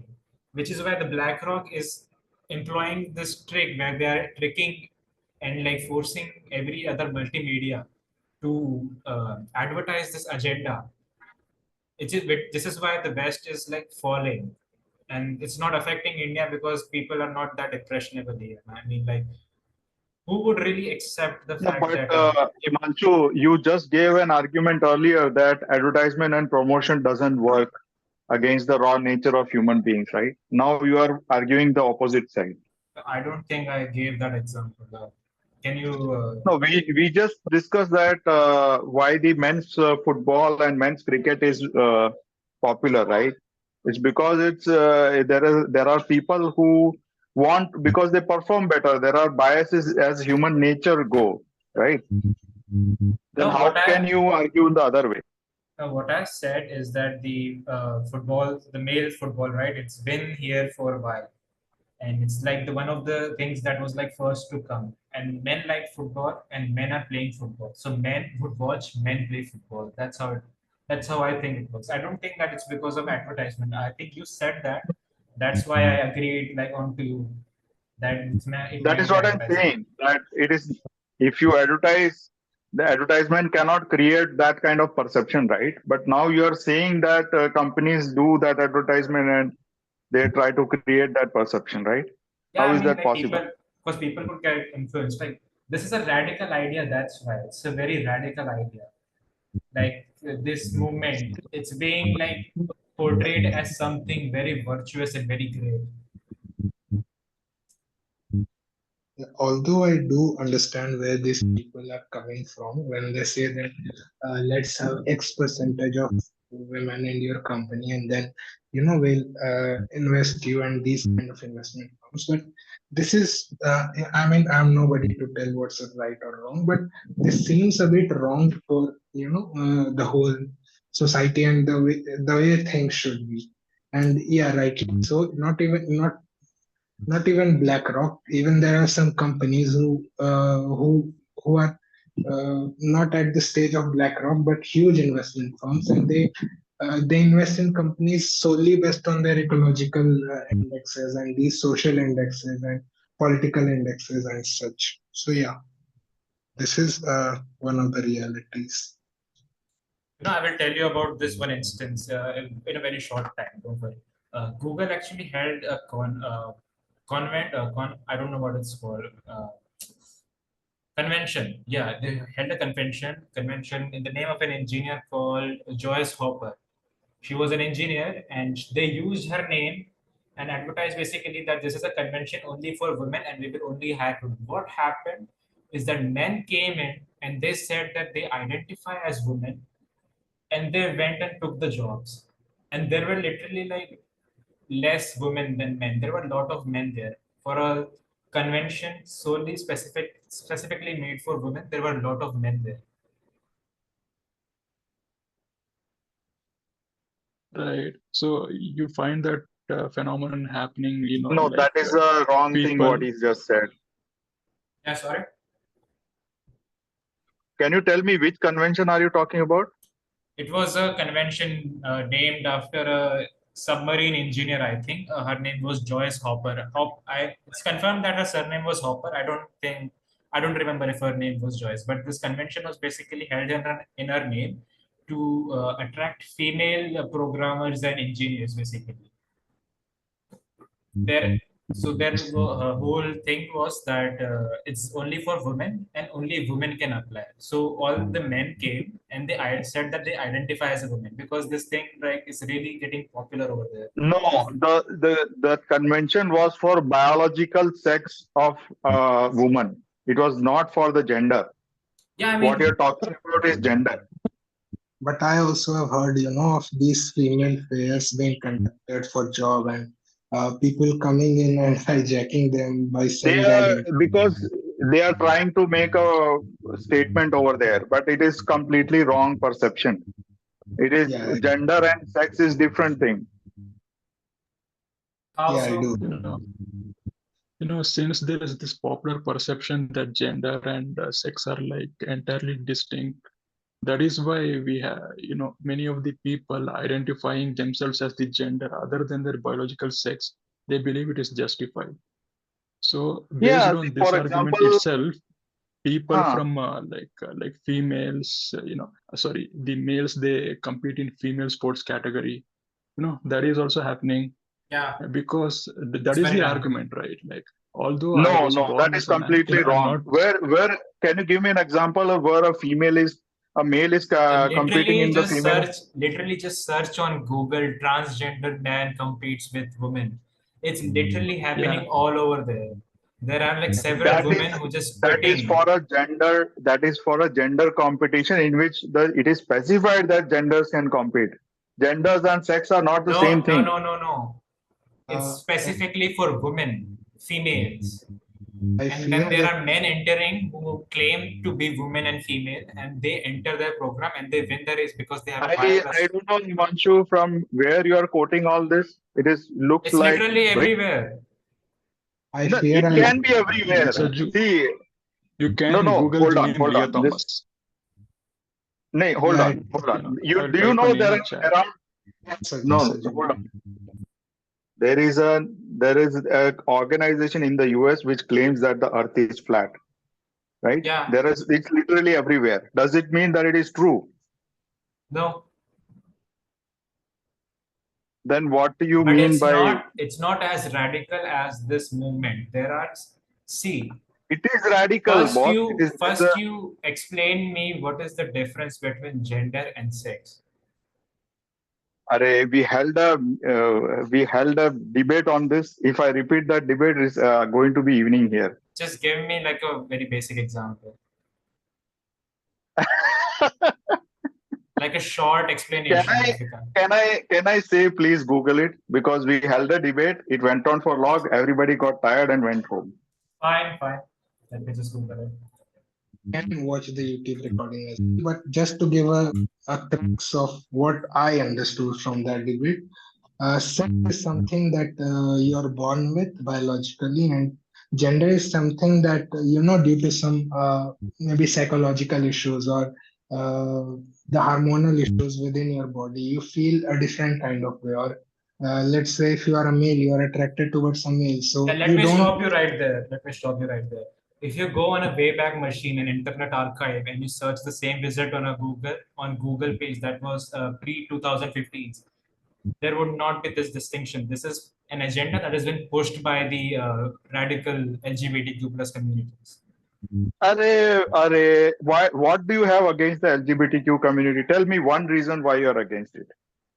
No, it's not the LGBTQ specifically, but it's the crazy things they are like just coming here and claiming. Name one crazy thing, na? Name a man can be woman. He can. What's wrong with that? A man can be feminine. A man cannot be woman. A man can behave A man feminine. cannot be biologically woman, that I understand, but he can have female characteristics. He may identify himself as female. That is fine. Doesn't mean that he'll be allowed to compete in a... No identification. Pronouns cannot be changed. A man can be feminine. That's all. I mean, if he chooses a specific... Then please try to Google and find out what is the difference between gender and sex. Okay. After that, we can repeat the debate. I just Googled it. Gender seems to be a social construct, and that is why exactly I'm telling you. If you go in an internet archive and you search the same thing, this would be totally different in 2015.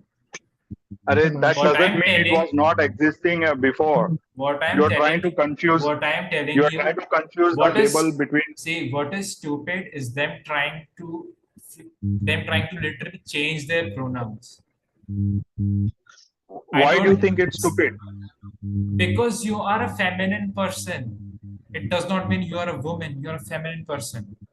And that everybody agrees, na? I don't know what is the debate about. Okay, so just to clarify, Himanshu, it's not that before 2015, the social construct of gender versus See, sex. just because it's new and just because it's something that has traction among the community does not mean that it's the correct thing and the new revolution. What if I tell you it's not something that's new? It is something. See, I actually have an Audible subscription, and it has a book named "What Is a Woman." It's made by I don't remember his name, but I think you should listen to it, and then you would understand. Okay. So, likewise, there is a great book. I'm sure you must have heard of it, as like the most of the nation. It's called Mahabharata. The mentions of transgendered people Yeah, are also. transgender are true. So, what are transgenders are transgenders are males or females with males or female characteristics. Yeah, so transgenders are females who are. But these people are not transgender. They are trying to artificially inject themselves with testosterone and what the with hormones that are of the opposite sex, estrogenous. Yeah. I won't go into ethical consideration of what's right, what's wrong, but that is the basic thing about gender, now that you can't really get your head around, because that is something that's very personal. Like, let's say I'm a man. Nobody truly knows that I'm attracted towards a female or a male. Only I know that, I'm attracted towards a male or a female. So that's why sex is something that you are just born with, that can't be changed, and gender is something that you associate with. And that is what I'm saying. See, the whole definition of gender, it has been altered. Okay, and I mean, like, it's fine. I understand that now it has been altered, so nothing can be done about it. But like, a man can be feminine, a man cannot be woman. Okay, let's agree to disagree. Sure. I guess all the people have left. You have something to add, like concluding statement regarding the debate? Yeah, I think the other person has gone. I think we should end it at that. Like, I mean, what do you think about the main topic of the debate? What do you have and what opinion do you have about the main topic? Should roles be determined on gender or not? Yeah, so personally, I don't think there should be genderization of labor. Labor should be labor. It should not be dependent upon what gender or what sex do you belong to or were born with. It's just simply labor. We should not, kind of restrict any certain It kind. is just not here to anything I said. Well, never mind. Sure. See, I think apart from labor, men and women are equals. Yeah. So thank you for that, and I really appreciate the participation, the active participation rather, that you did. So I guess this was your the first meeting or the first debate session. No, I have been here before. Yeah, so that was a great session. Yeah, Thank you for nice debating with you. nice having you as well.